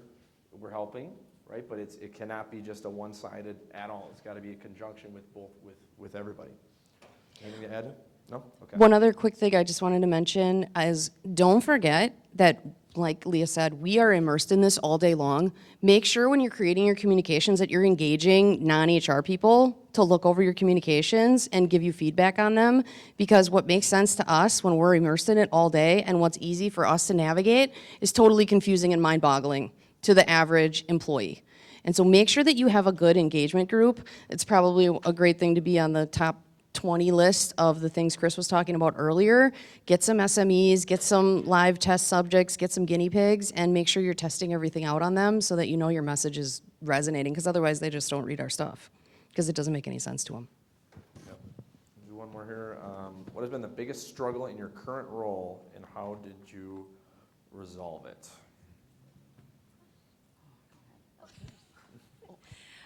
Recruitment, right? It's really hard to find people, but luckily we attend things like this. I think there are tools at our disposal that we often forget about. But I think the important part too is once you identify a candidate, you don't need 7 interviews. So if you can expedite the interview process, the offer, all of the onboarding, you're going to have an employee that starts and isn't already inundated with some frustrating things. You know, you don't need 18 people in an interview conversation for a final. I think we've all been there where, especially in some of our levels, we've been in some interviews where you're like, wow, 8 of you today. Okay, let's talk about me, right? It's unnerving, and you probably don't perform your best. And I always try to put myself in the shoes of the interviewer. What can we do to make this easier? And we just start with conversations. Hey, this is gonna be a super informal conversation. I'm so glad that you took some time out of your day. My name's Leah. You know, just go through, what are some of your hobbies? What do you like to do? Just getting to know that person. So that has helped with the recruitment piece of, you know, people come into the organization feeling a little more valued because you're not putting them through the ringer all of these times. And I think in the HR space, for all of the other things that we do on a daily basis, we do have some really good partnerships that we can lean on. But recruitment is kind of one of those ones where I kind of feel like we are on an island sometimes. So making that process make sense, making it short, making it easy, and hiring people for 3 things: character, reliability, and attitude. You can teach people things. You can teach them technical skill. You can't as easily change their attitude, for sure. Character is something that's pretty much there. And reliability, do they want to be there? So those are the 3 things. I have the words right on my wall. I think of every time I meet with somebody. Are we hitting the mark there? Some of my biggest struggles right now, especially with hiring, is finding leaders and not just followers. It's tough. They can interview well all day long, and a week later they get the job. They're not Dr. Jekyll, now they're Mr. Hyde. We don't know. So it depends on who that person is in front of you. I do icebreakers. I'll ask them, what do you like to do for fun? It's like, well, they're thinking, what does this got to do with the job? But it kind of gives that person the sense of they care already. They want to know what that person's like. What do they do besides work? The other thing is, in my career, I'm in the twilight of my career. I'm going to be retiring. I've seen it all, done it all, I think. And my struggle yet is to get people to document. If you don't document, it never happened. That's all I'm going to say about that. That's the whole conference. That's it. That's actually a great segue into what I wanted to talk about. So my fancy title that I don't really use at work, people operations. I have a unique situation at the Vandy High Company. The support team all reports to me. So I have a cross-functional team. I have sales, I have scheduling, I have production, I have HR, I have administration, I have accounting. They all report up through me. So I have a very diverse and cross-functional team. At first, that may sound like intimidating and challenging. Oh, and by the way, I do IT on the side.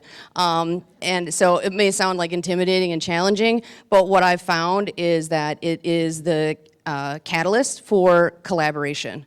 And so because we have all of these interconnections with all of the different functions of our organization, the how do you get things done? When the list includes every single department in the company, how do you ever get anything done? Sarah, how do you ever get anything done? Well, we have a planner, so we document everything. And that now has kind of taken off like wildfire. There's planners being implemented and to-do lists being implemented all over Microsoft 365 Teams, all over our organization and our production areas, because I have a catalyst in every single department in the entire company. So once we start something, we can spread it, and we can spread it throughout the company like wildfire. So what Chris was talking about earlier with that engagement piece and creating those cross-functional teams, they are so powerful. So powerful. And don't be afraid to go outside the box in some of these things, because it helps to just create this dynamic environment within the organization, and it's so valuable, and it can be challenging. Everybody gets in their silos, but we gotta break that, and the easiest way to break that is just to bring people together. Make up a reason. Chris just gave you 8 ideas on how to make up a reason, you know? Make up a reason and bring them together. It really does work. Anything else? Add quick? So this is where I spend my life, 230 days a year on the road around the world. I'm going to hurt your feelings, and that's okay, because growth comes from pain. If you don't have enough for the right people, it's your fault. The idea that somehow you would blame job seekers for the fact that you don't have enough for the right people is nuts, right? If you went fishing and you didn't catch any fish and you walked around blaming the fish, people would laugh at you, right? If your salesperson came to you and said, hey, I saw on TV there's going to be a recession, so I'm not responsible for my sales numbers. It's the world's fault I don't have sales this month. You would have a pretty pointed conversation with them. We have never been good as companies and HR people at connecting with job seekers. You didn't have to be. There were more people than there were jobs. We had money and we had jobs, and people needed our jobs and money. So it was like selling ice water in the middle of the desert.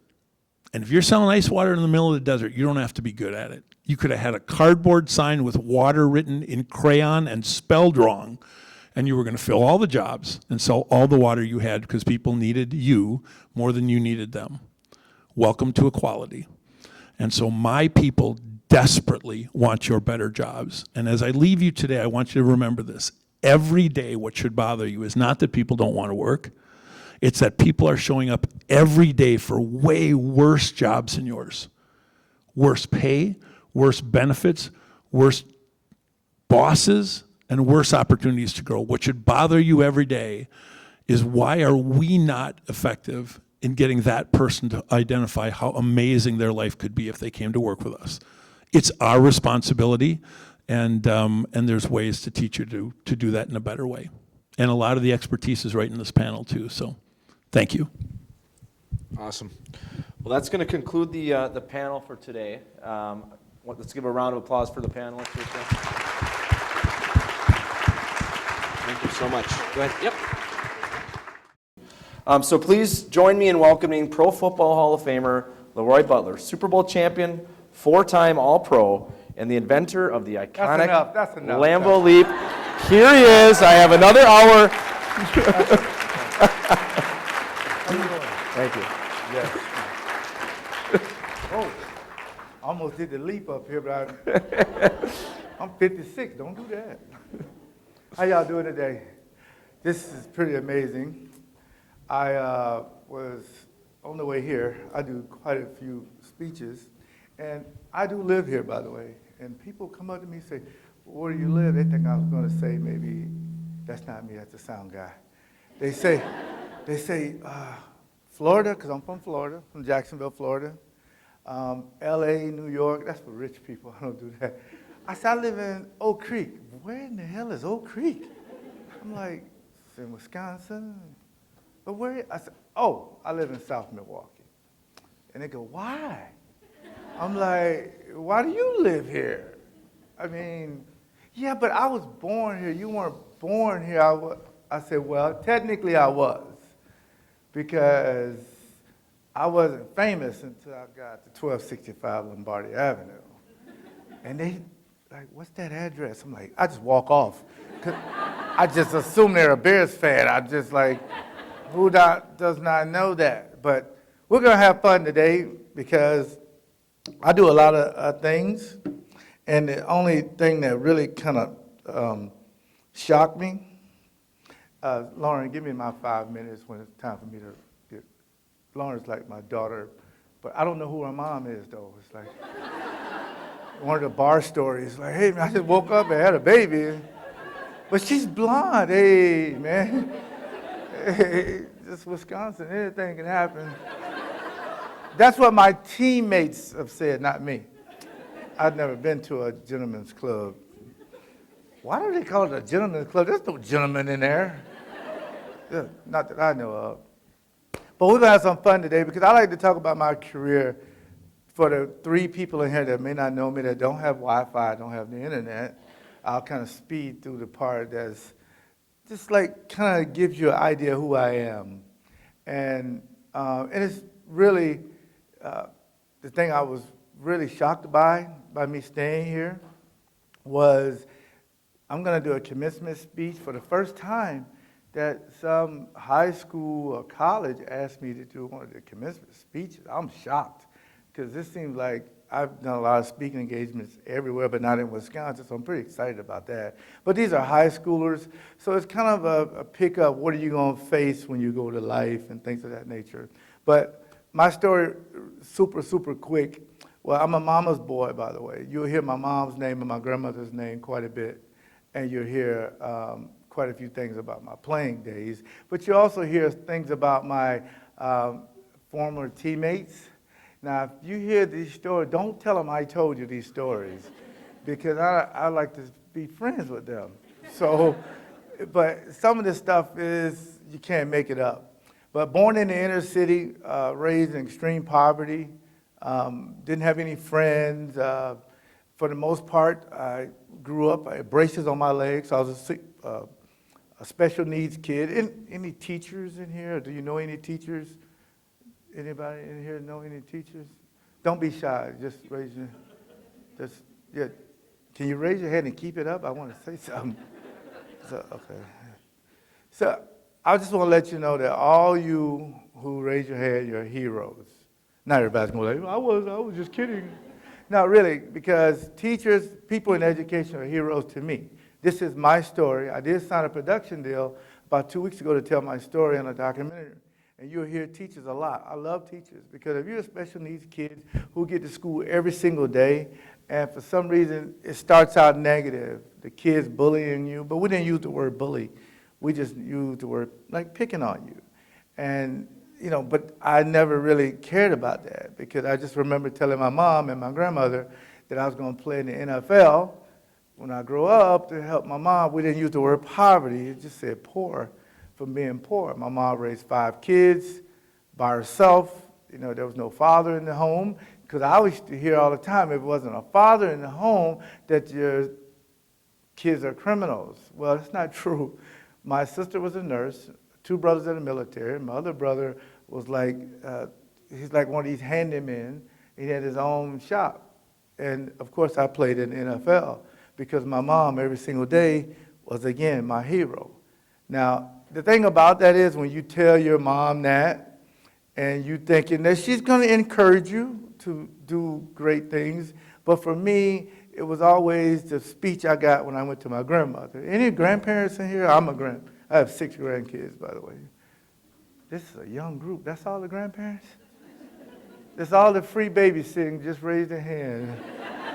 Yeah, because listen, my daughters drop my kids off. They don't even give them a backpack, okay? Is it gee, mom said you had everything. Tell your mom I'm retired. No, but I love my grandkids. But when I got to my grandparents' house, I was in like the 5th grade, and she gave me this speech. I said, whoa, this is it. She said, why every time we go to church, your arm is around my leg or your mom's leg? I said, I was really shy, super shy. And I said, well, the kids kind of pick on me for whatever reason. They say a lot of, mean stuff. She said, it ain't up to them whether or not you make it or not. It's not up to them, it's up to you. I said, yeah, but I would like to I'd like to go to a sleepover or go to the pool or to the mall. Well, maybe not the mall, because I didn't have money, but I wanted to window shop. I mean, I wanted to do all those fun things. Then I thought about it. She said, if everybody gets to know you, they're going to like you because you're kind of funny, because I was like my grandfather, just organically funny. And even if you're not funny, as long as you think you're funny, that's the only thing that matters. I said, okay, well, how do I do it? She said, okay, it's 200 kids in church.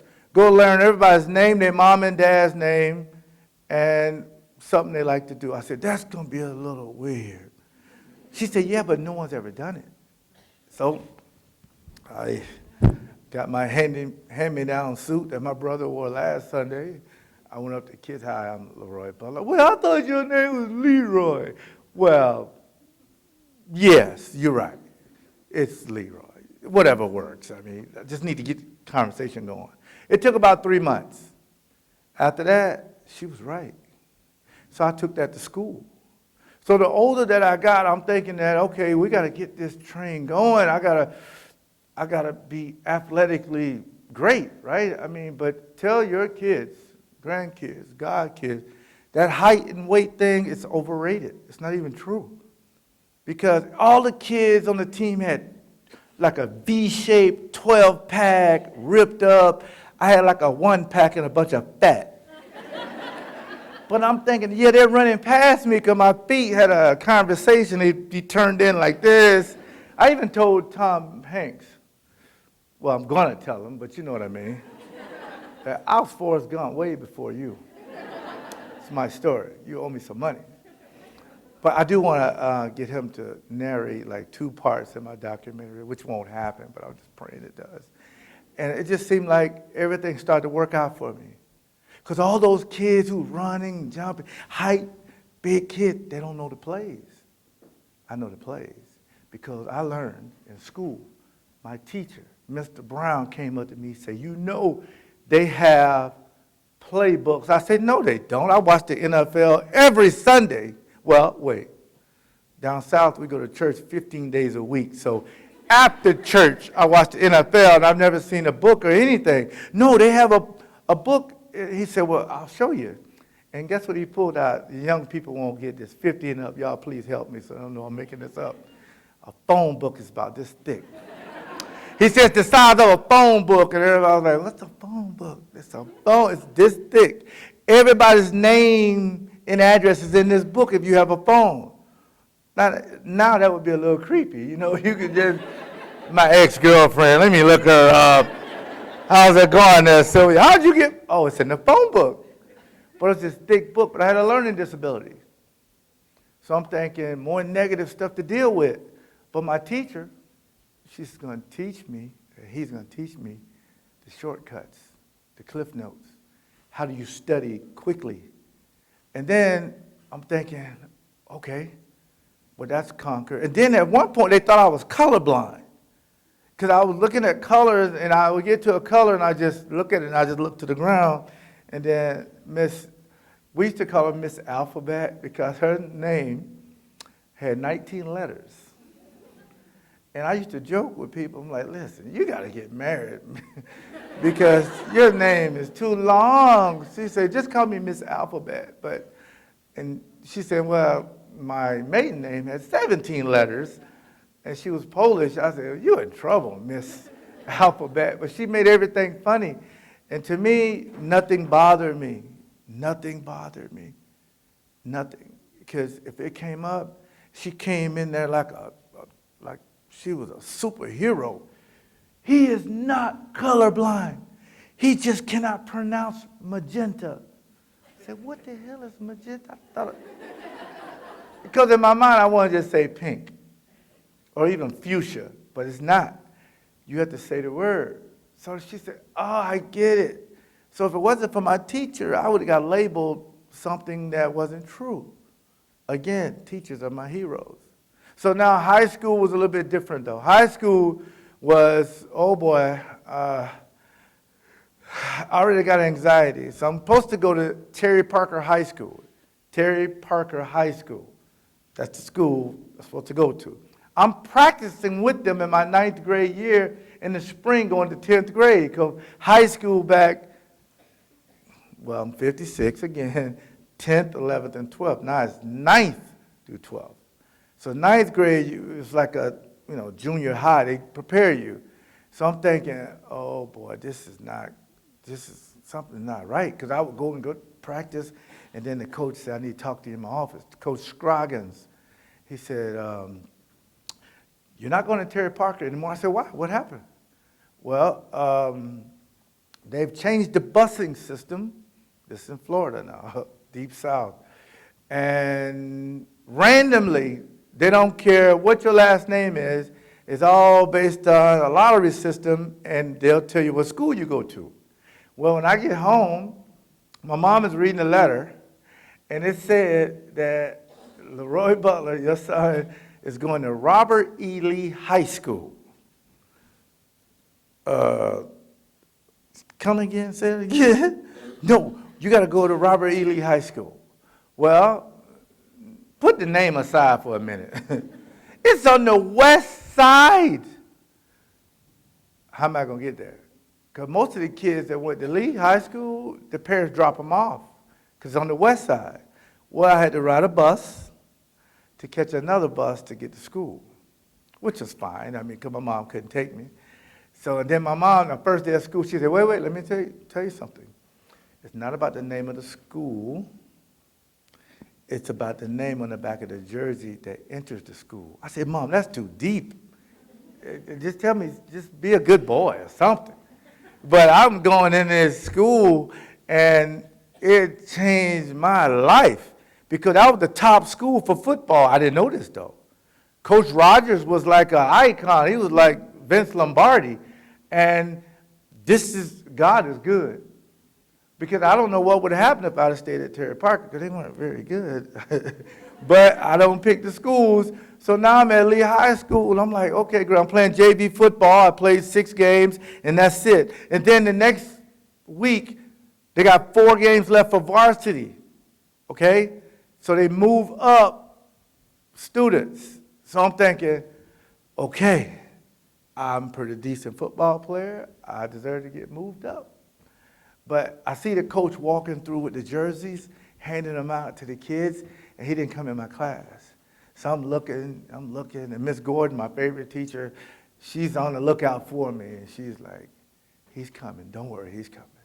And my heart's beating, because I have to get that jersey, because there's something about having that jersey on. So the bell rings, and I'm disappointed. So I come out, and coach said, Mr. Butler. I said, yes, sir. He said, come here. He had the jersey behind his back. And he gave it to me. I said, whoa. He said, because I knew if I'd have gave you that jersey in that classroom, you probably would have jumped out that window. I said, sir, you are correct. And you know what? The thing about it, it's almost like coming to a new company. You don't know anybody. It's your first day. And I go in the locker room with all these varsity players. What do? I'm going to stay who I am. I'm going to go meet people, get to know them, because I get it. You're in a cubicle. I've never worked with this young man or young lady before, but I got to do a project with her. How do you break the ice? So I go over and introduce myself. And on Friday, you get to wear your jersey to school. So I was the one that make it not awkward. I go up to you and talk to you and try to, find out some good, because we're on the same team. When you swipe your key card and you come in any company, it turns green, you're on the same team. Well, if it turns red, you've been traded or cut. That's different. Hey, it's not letting me in. It's for a reason, sir. You're going to the Chargers. Okay. But, so I made it normal. 11th grade year, I was a pretty decent football player. Oh, my senior year, oh boy, I was a consensus All-American. And I got a chance to possibly go to college. And Coach Bobby Bowden, changed my life. He was that one yes. I have a program that says, be somebody's one yes who you don't know. You say yes to most of your family and friends, but have you ever said yes to somebody you don't know? And that was, all I needed was one school, because I was a Prop 48. I didn't pass the SAT test, so I couldn't pick my colleges. I had to hope the college picked me, and Florida State was my one yes. So I said, how does this happen? And Miss Gordon, my same favorite teacher, she gave me 8 quarters, and she said, you have to go dial 850-600-6000. I said, what is that? Well, that's the number you got to call. I said, okay, but again, 50 and up people, help me, please. We had phone booths.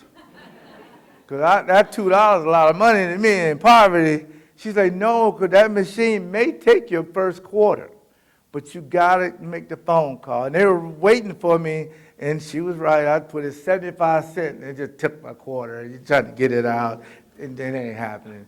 So I finally put the other one in and dialed the number, and Miss Sue Hall said, hi, sugar. That's how we talk down south. Hold for Coach Bowden. I said, oh, boy, Coach Bowden, better get on this phone. And he said, Mr. Butler, we want to do a home visit. I said, no.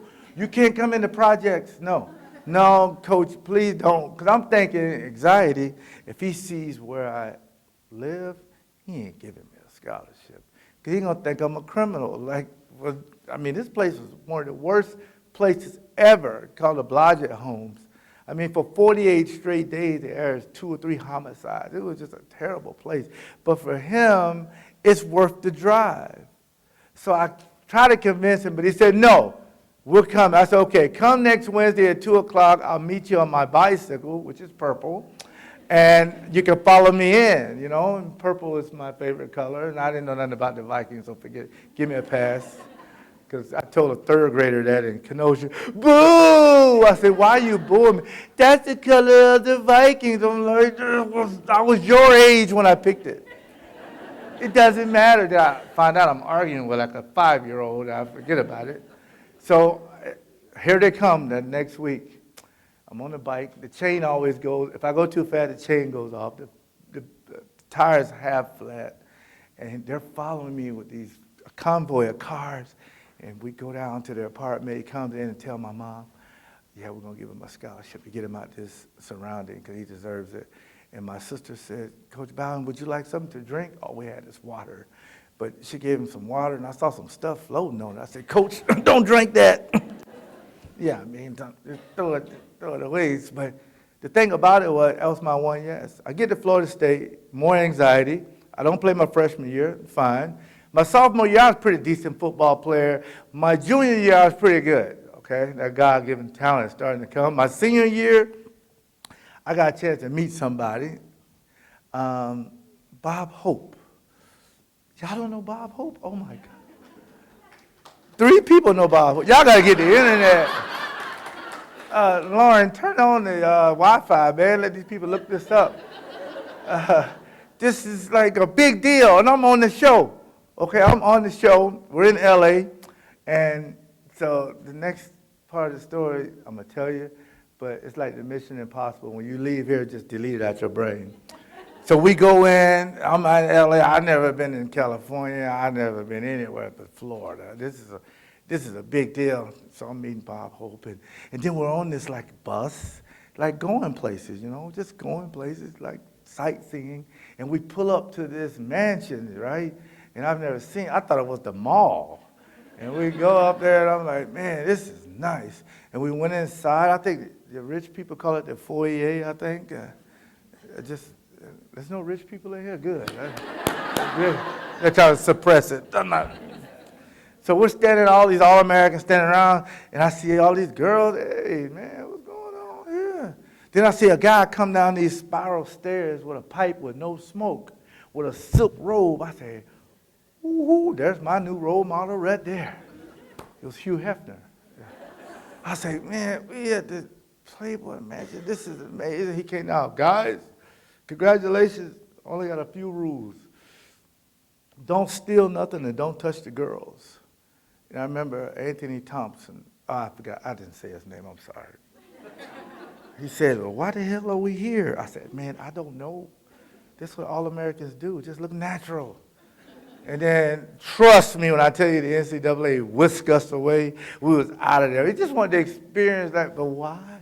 We had to go look at famous people's houses, the way they have a gate around it. I said, I got to get back to Jacksonville, Florida, man. This is not for me. And I'm on that plane, I'm going back. The draft is about to start. April 22nd of this year, it was 35 years ago when I was drafted. 35 years.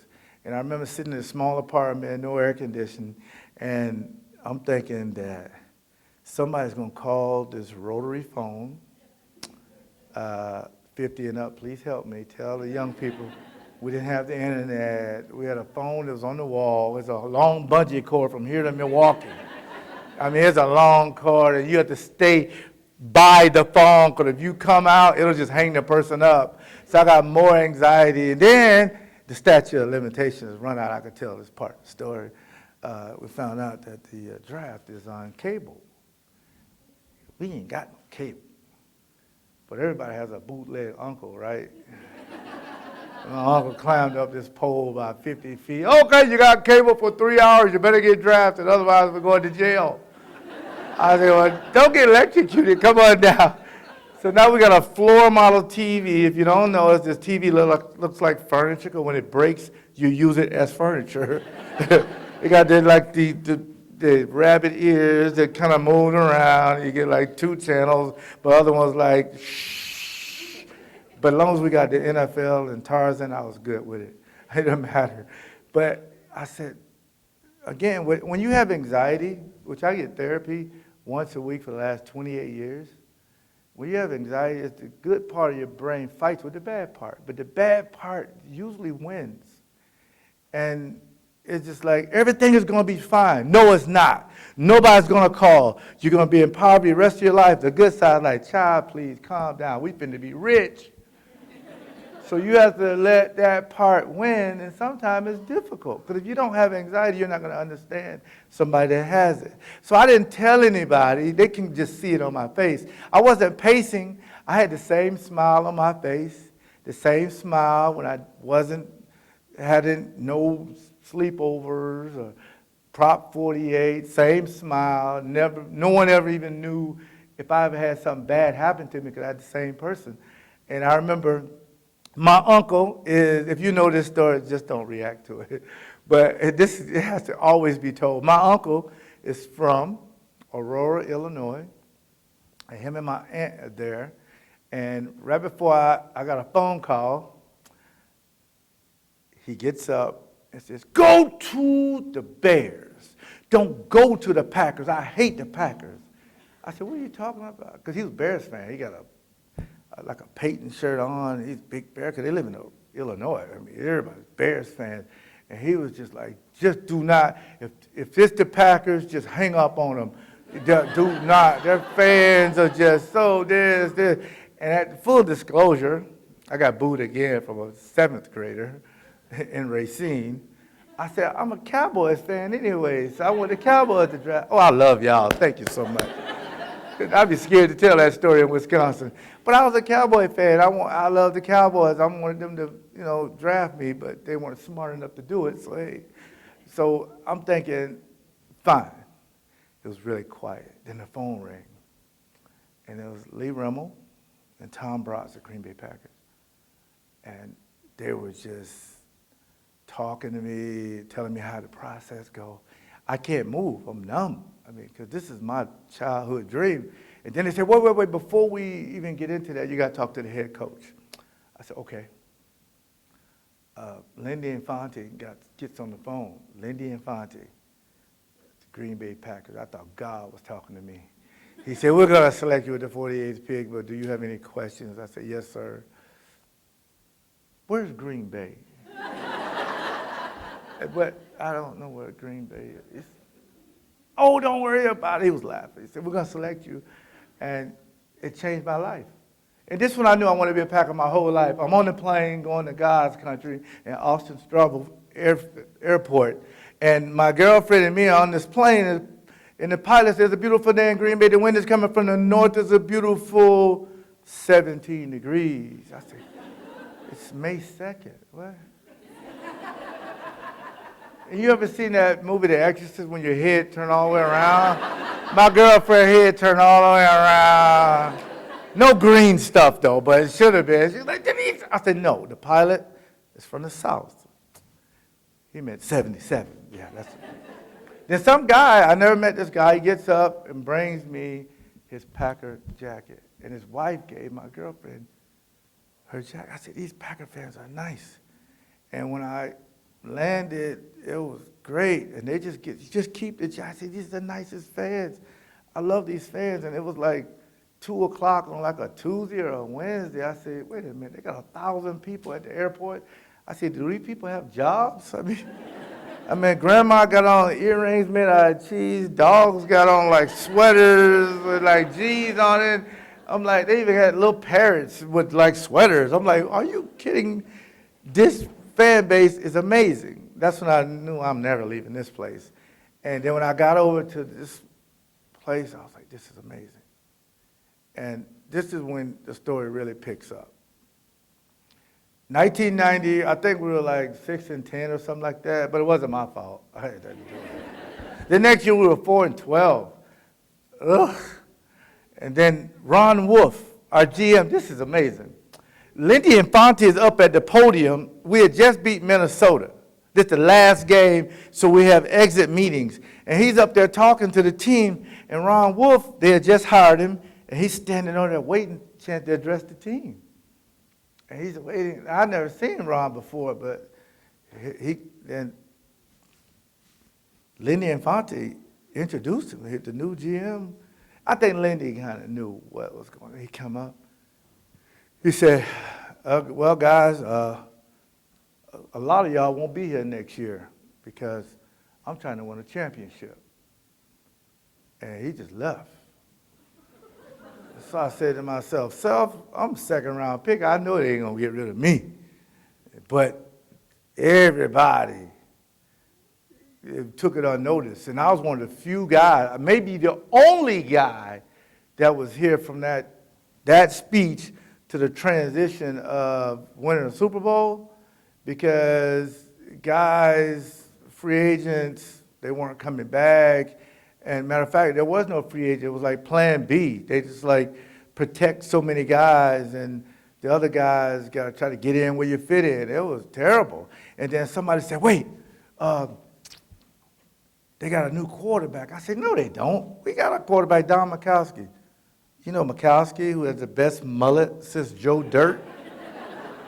Y'all never saw Joe Dirt before?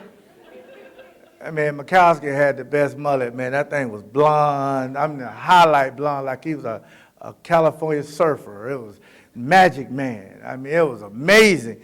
But no, got Brett Favre. And I played against Brett in college, so I knew he was a good player. But so Brett comes in and he said, hey, Leroy, where's the bubbler? I say, the bubbler? What the hell is a bubbler? Oh, the water fountain. This is right over around the corner over there.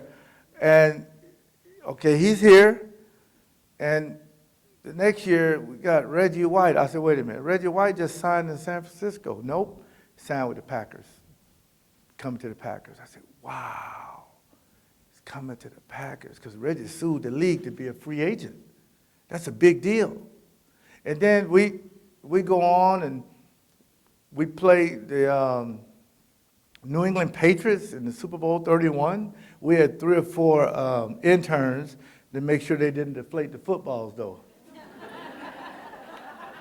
If you ever bump into Tom Brady, just tell him that joke. He'll be like, I wasn't there, that was Drew Bledsoe, but it's still funny.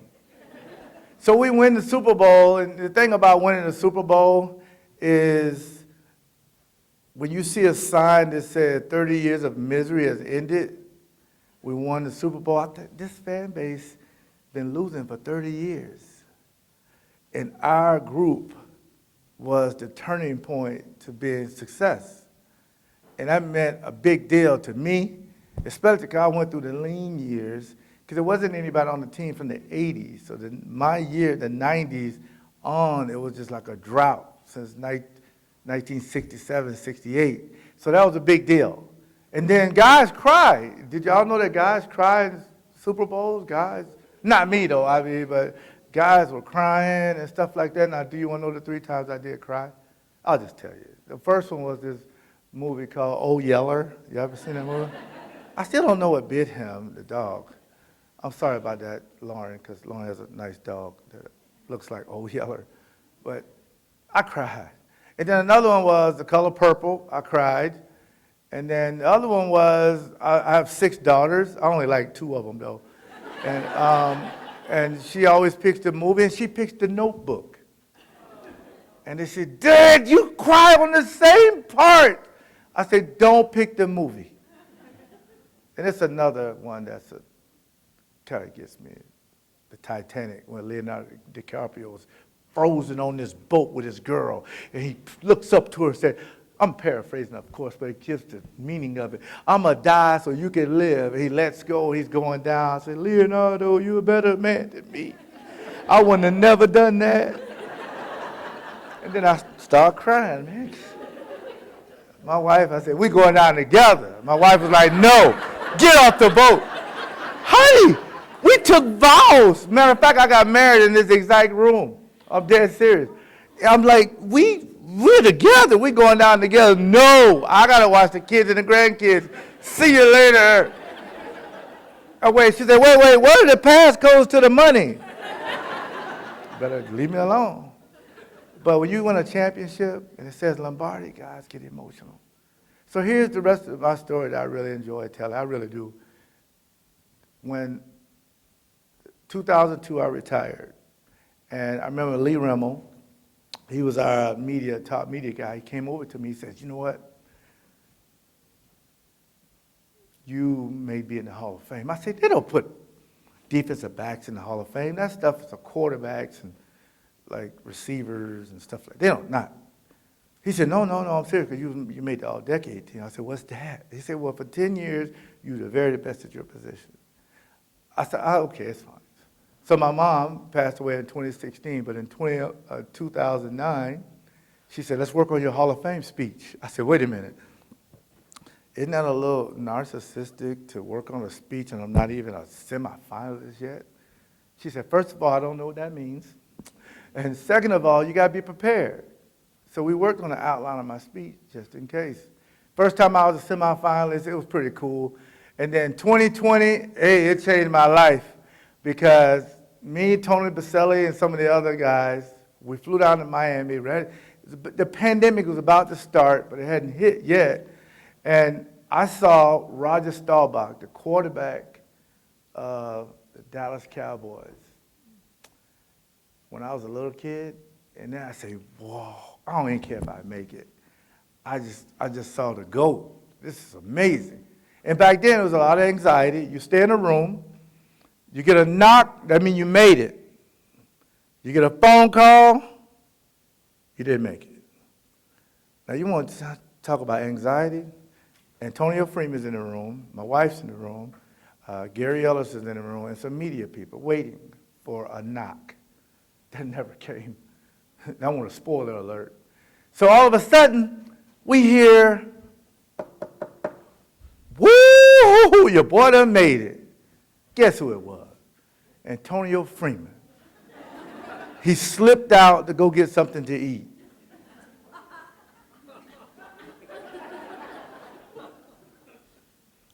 You got to read the room.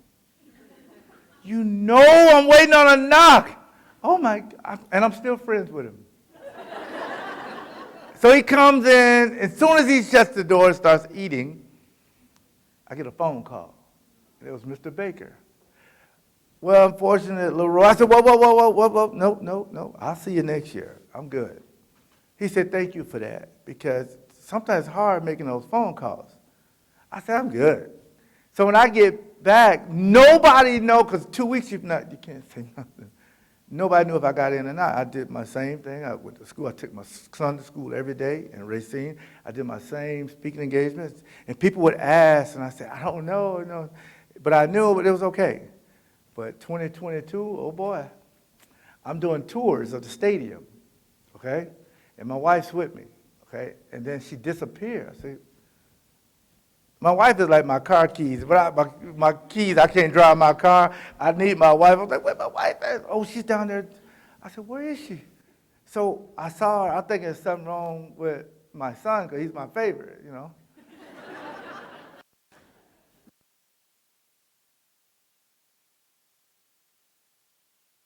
With a 400 credit score with tattoos on his face and gold teeth and bad hair. That's what I mean. I'm not making it up. You can't be my favorite if you can't read that. I mean, dead serious. But she said everything is fine. So Packers just lost to San Francisco, so I got heartburn, diarrhea, and everything. And I hate Jimmy Garoppolo. Every time the guy takes his helmet off, he's shaking and everything like this pulls up on him. I'll get madder. I don't even know if that's a word. Sorry, teachers. But later, I still don't know nothing. I get back home, nothing. I know nothing. And then all of a sudden, my daughter says, "Can you pick me up from grandma's house to take to school?" And I get a knock at the door, at the front door, and I go there, and it was Charles Woodson in his gold jacket. I said, "Whoa, this is awesome." So that was my story to getting into the Hall of Fame. But really, it really got to me when they put my name up in the stadium, because I didn't really know they do that. But I invited all my teammates to come, the ones that could make it. And I said, before I say anything to the crowd, can you give my teammates a standing ovation? They did that and gave them a hand. Because it doesn't matter what company you work with. Hopefully it's 5G, no pressure. We all on the same team. And that's the only way you can achieve the dream. So when you leave here today, it is about whatever team you want to be on, you're on the same team. And don't even make it awkward anymore. Just go say hi to somebody you don't know and see how happy they'll be. And if you ever want to feel like a hero, help somebody who you don't know. If you do that, everything will be fantastic. Now, I think we have time for maybe one or two questions. If anybody got any questions, don't all raise your hand at once, but we have our intern will come around. We don't even know her name. She'll come around. Oh, they gave it to you. My bad. I'm sorry. See? The sound man did that. But, yeah, if anybody got any questions, we'll be more than happy to. Oh, this will be quick.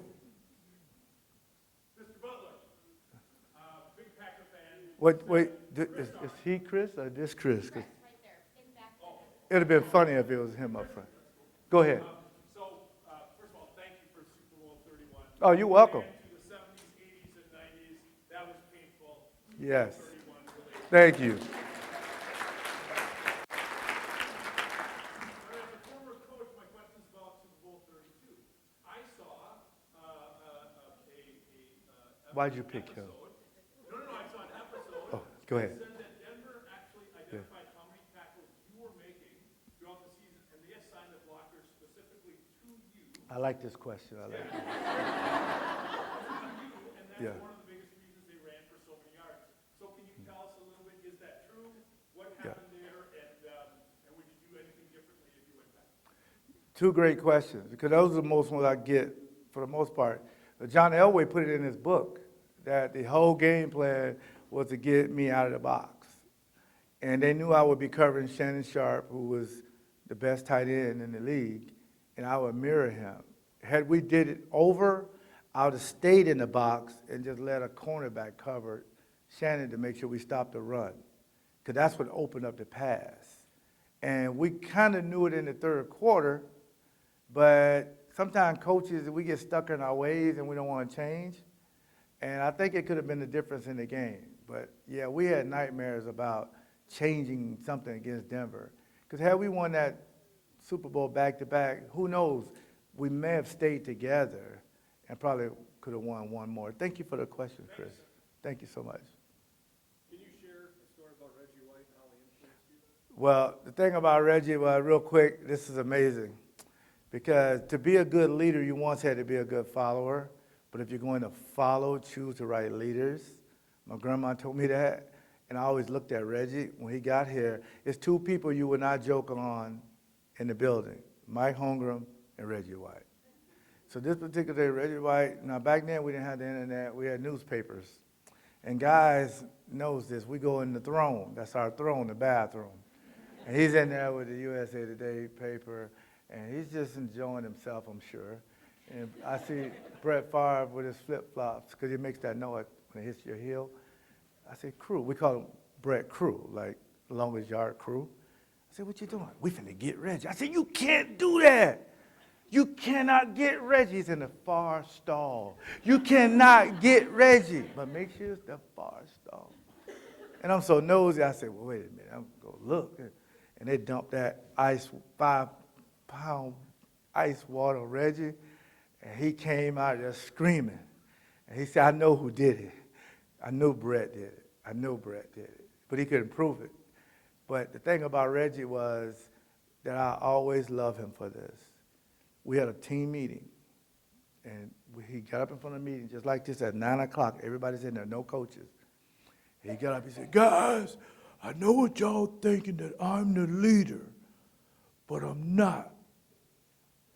This is Brett Favre's team. Now, Favre was in the back of the room teaching me how to play backgammon. I'm asking him, like, why white people like backgammon so much?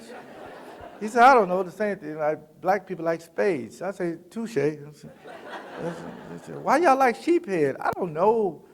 And then all of a sudden, somebody, because Steve Young, face of San Francisco.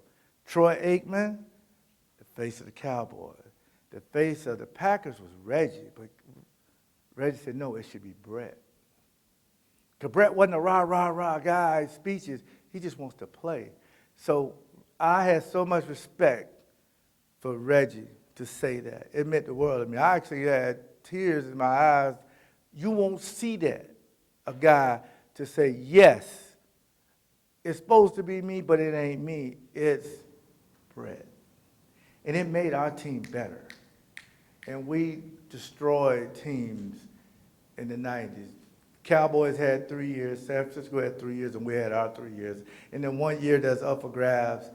Outliers, sometimes Minnesota, one of these teams were good, but we did it, and it was because of that meeting that Reggie White said that Brett Favre is the face of this franchise, and I was so grateful for that. Thank you very much for that question. I appreciate it. That was a good Awesome. one. Thank you. Thank you. So we don't have any more time for questions for right now, but Mr. Butler will be hanging around later. Thank you. Nope, all done with questions for now. We're good. No? We're good. Oh, Yeah. yep, we're done, yeah. Yeah. Yep, I know.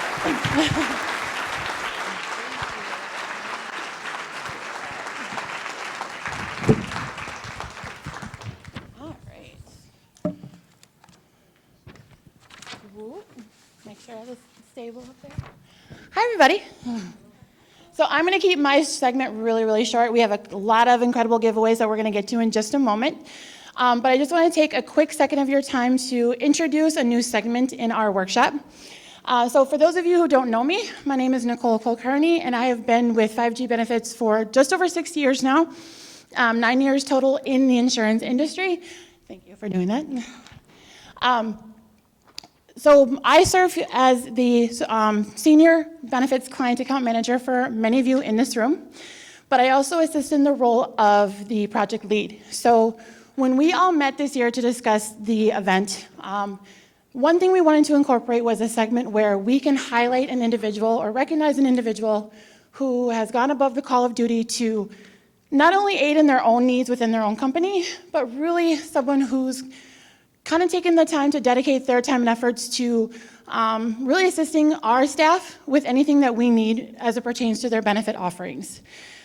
In doing so, we have elected to honor this person with the 5G Benefits HR Excellence Award. So now I'm going to be reading off the script because I want to do it justice. This is coming from their own company internally. So this year is with great appreciation that we recognize Jean Chase, Human Resources Director for Rosewood Dairy and Renard's Cheese Store. Absolutely. Jean has been a cornerstone of their company since she joined in 2018. She provides stability while enabling growth through policies that promote fairness and inclusiveness. Jean has guided her employees in their career paths through a culture that fosters continuous growth and development. Her compassionate and selfless aura is felt company-wide, and she strives to provide a fair work-life balance in hopes that her employees can thrive both professionally and personally. A lifelong resident of Door County, Jean treasures time with her family, particularly her children and grandchildren. Without further ado, please help me congratulate this year's recipient of the 5G Benefits HR Excellence Award, Jean Chase. Come on up, Jean.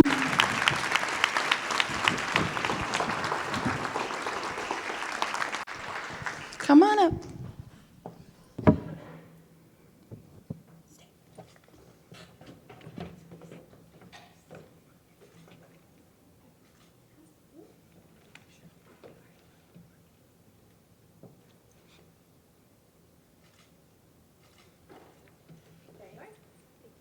Thank you.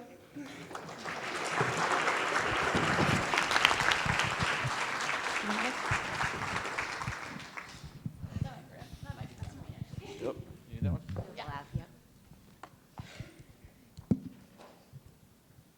Okay, as mentioned, is this thing on? Perfect. As mentioned at the beginning of the day, this event has been approved for 3 SHRM credits. So the code is here on the screen. If you need a certificate of completion, you can email Lauren at 5gbenefits.com following the event, and she will get that over to you as well. So feel free to grab that. Got some photos of some SHRM people. Got it? Perfect. All right. So before we wrap up, I'm going to have Emily come up here as well for some additional giveaways. Okay, so the first giveaway is a signed Leroy Butler jersey. This is very serious, you guys. I wish I could win it. What? You wish? Okay, this is really serious. And remember, you have to be present to win. Okay, Mr. Butler, can you pull this for us? Don't be mad if I don't pull your name. Everyone here is entered in here, so. What if they're in the bathroom? Snooze, you lose, baby. Pull it again. Okay, the winner is dun, da, da, da, Lisa Schenke, Appleton Lisa. Alliance Church. Woo! Come on up, come take a picture.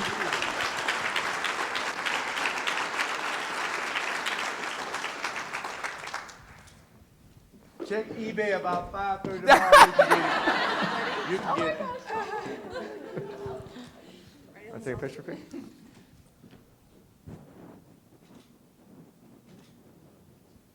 Awesome. Awesome. Congratulations. Congrats, Lisa.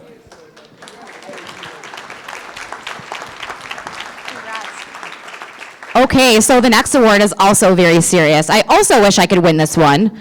So this is a 1-hour, one-on-one coaching session with Mr. Chris Zarnick. This is literally priceless.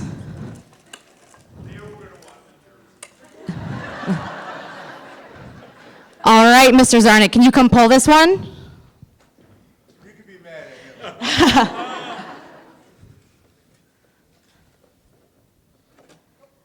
Hand stuck. Okay.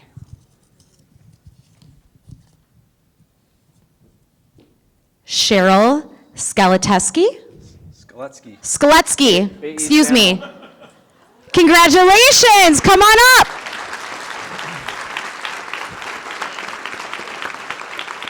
Sorry.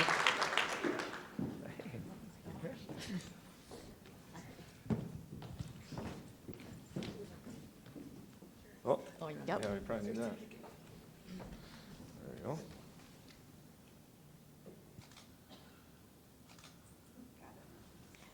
Congratulations. Hey, Cheryl.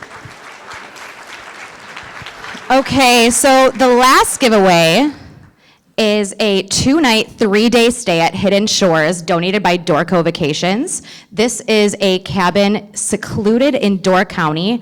It has views of the Milky Way, literally no light pollution at all. People have said that they have seen northern lights literally all year last year. It has kayaks, bikes. It's on the water with a private waterfront in Pebble Beach. It is close to wineries, breweries, restaurants, shopping. Absolutely incredible. Sleeps 8, pet-friendly, kid-friendly. Pet supplies, kid supplies are provided. It literally has everything. It's absolutely gorgeous. No weekends or holidays. The winner will be contacted by me directly and we'll get you booked up. All right. Did you spin it? Yep.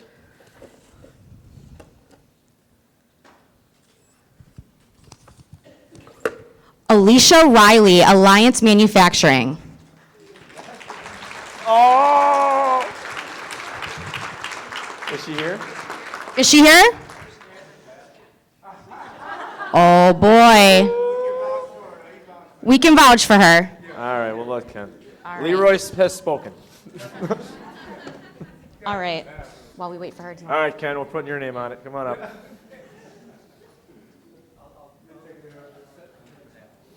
Perfect.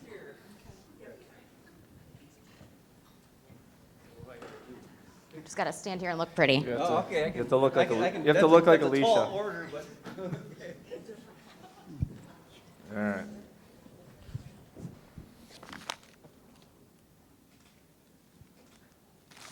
Awesome. Awesome. Congratulations.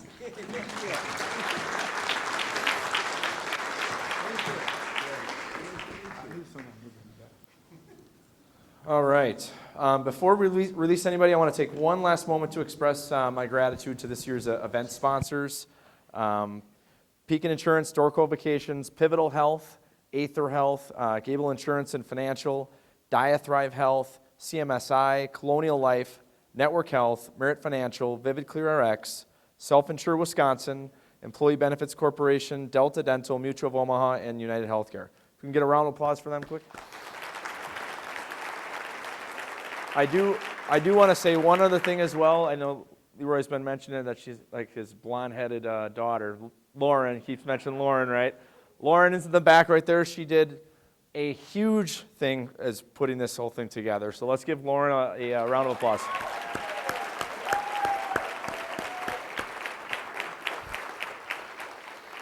All right, so tomorrow we are going to send a follow-up survey email. If you guys please fill it out. Just gives us some more insight of things that you liked, maybe you didn't like, some tweaks that you want to see for the future. I think it's 7 questions. It'll take you 3 minutes. Just throw some feedback in there. The more, the better.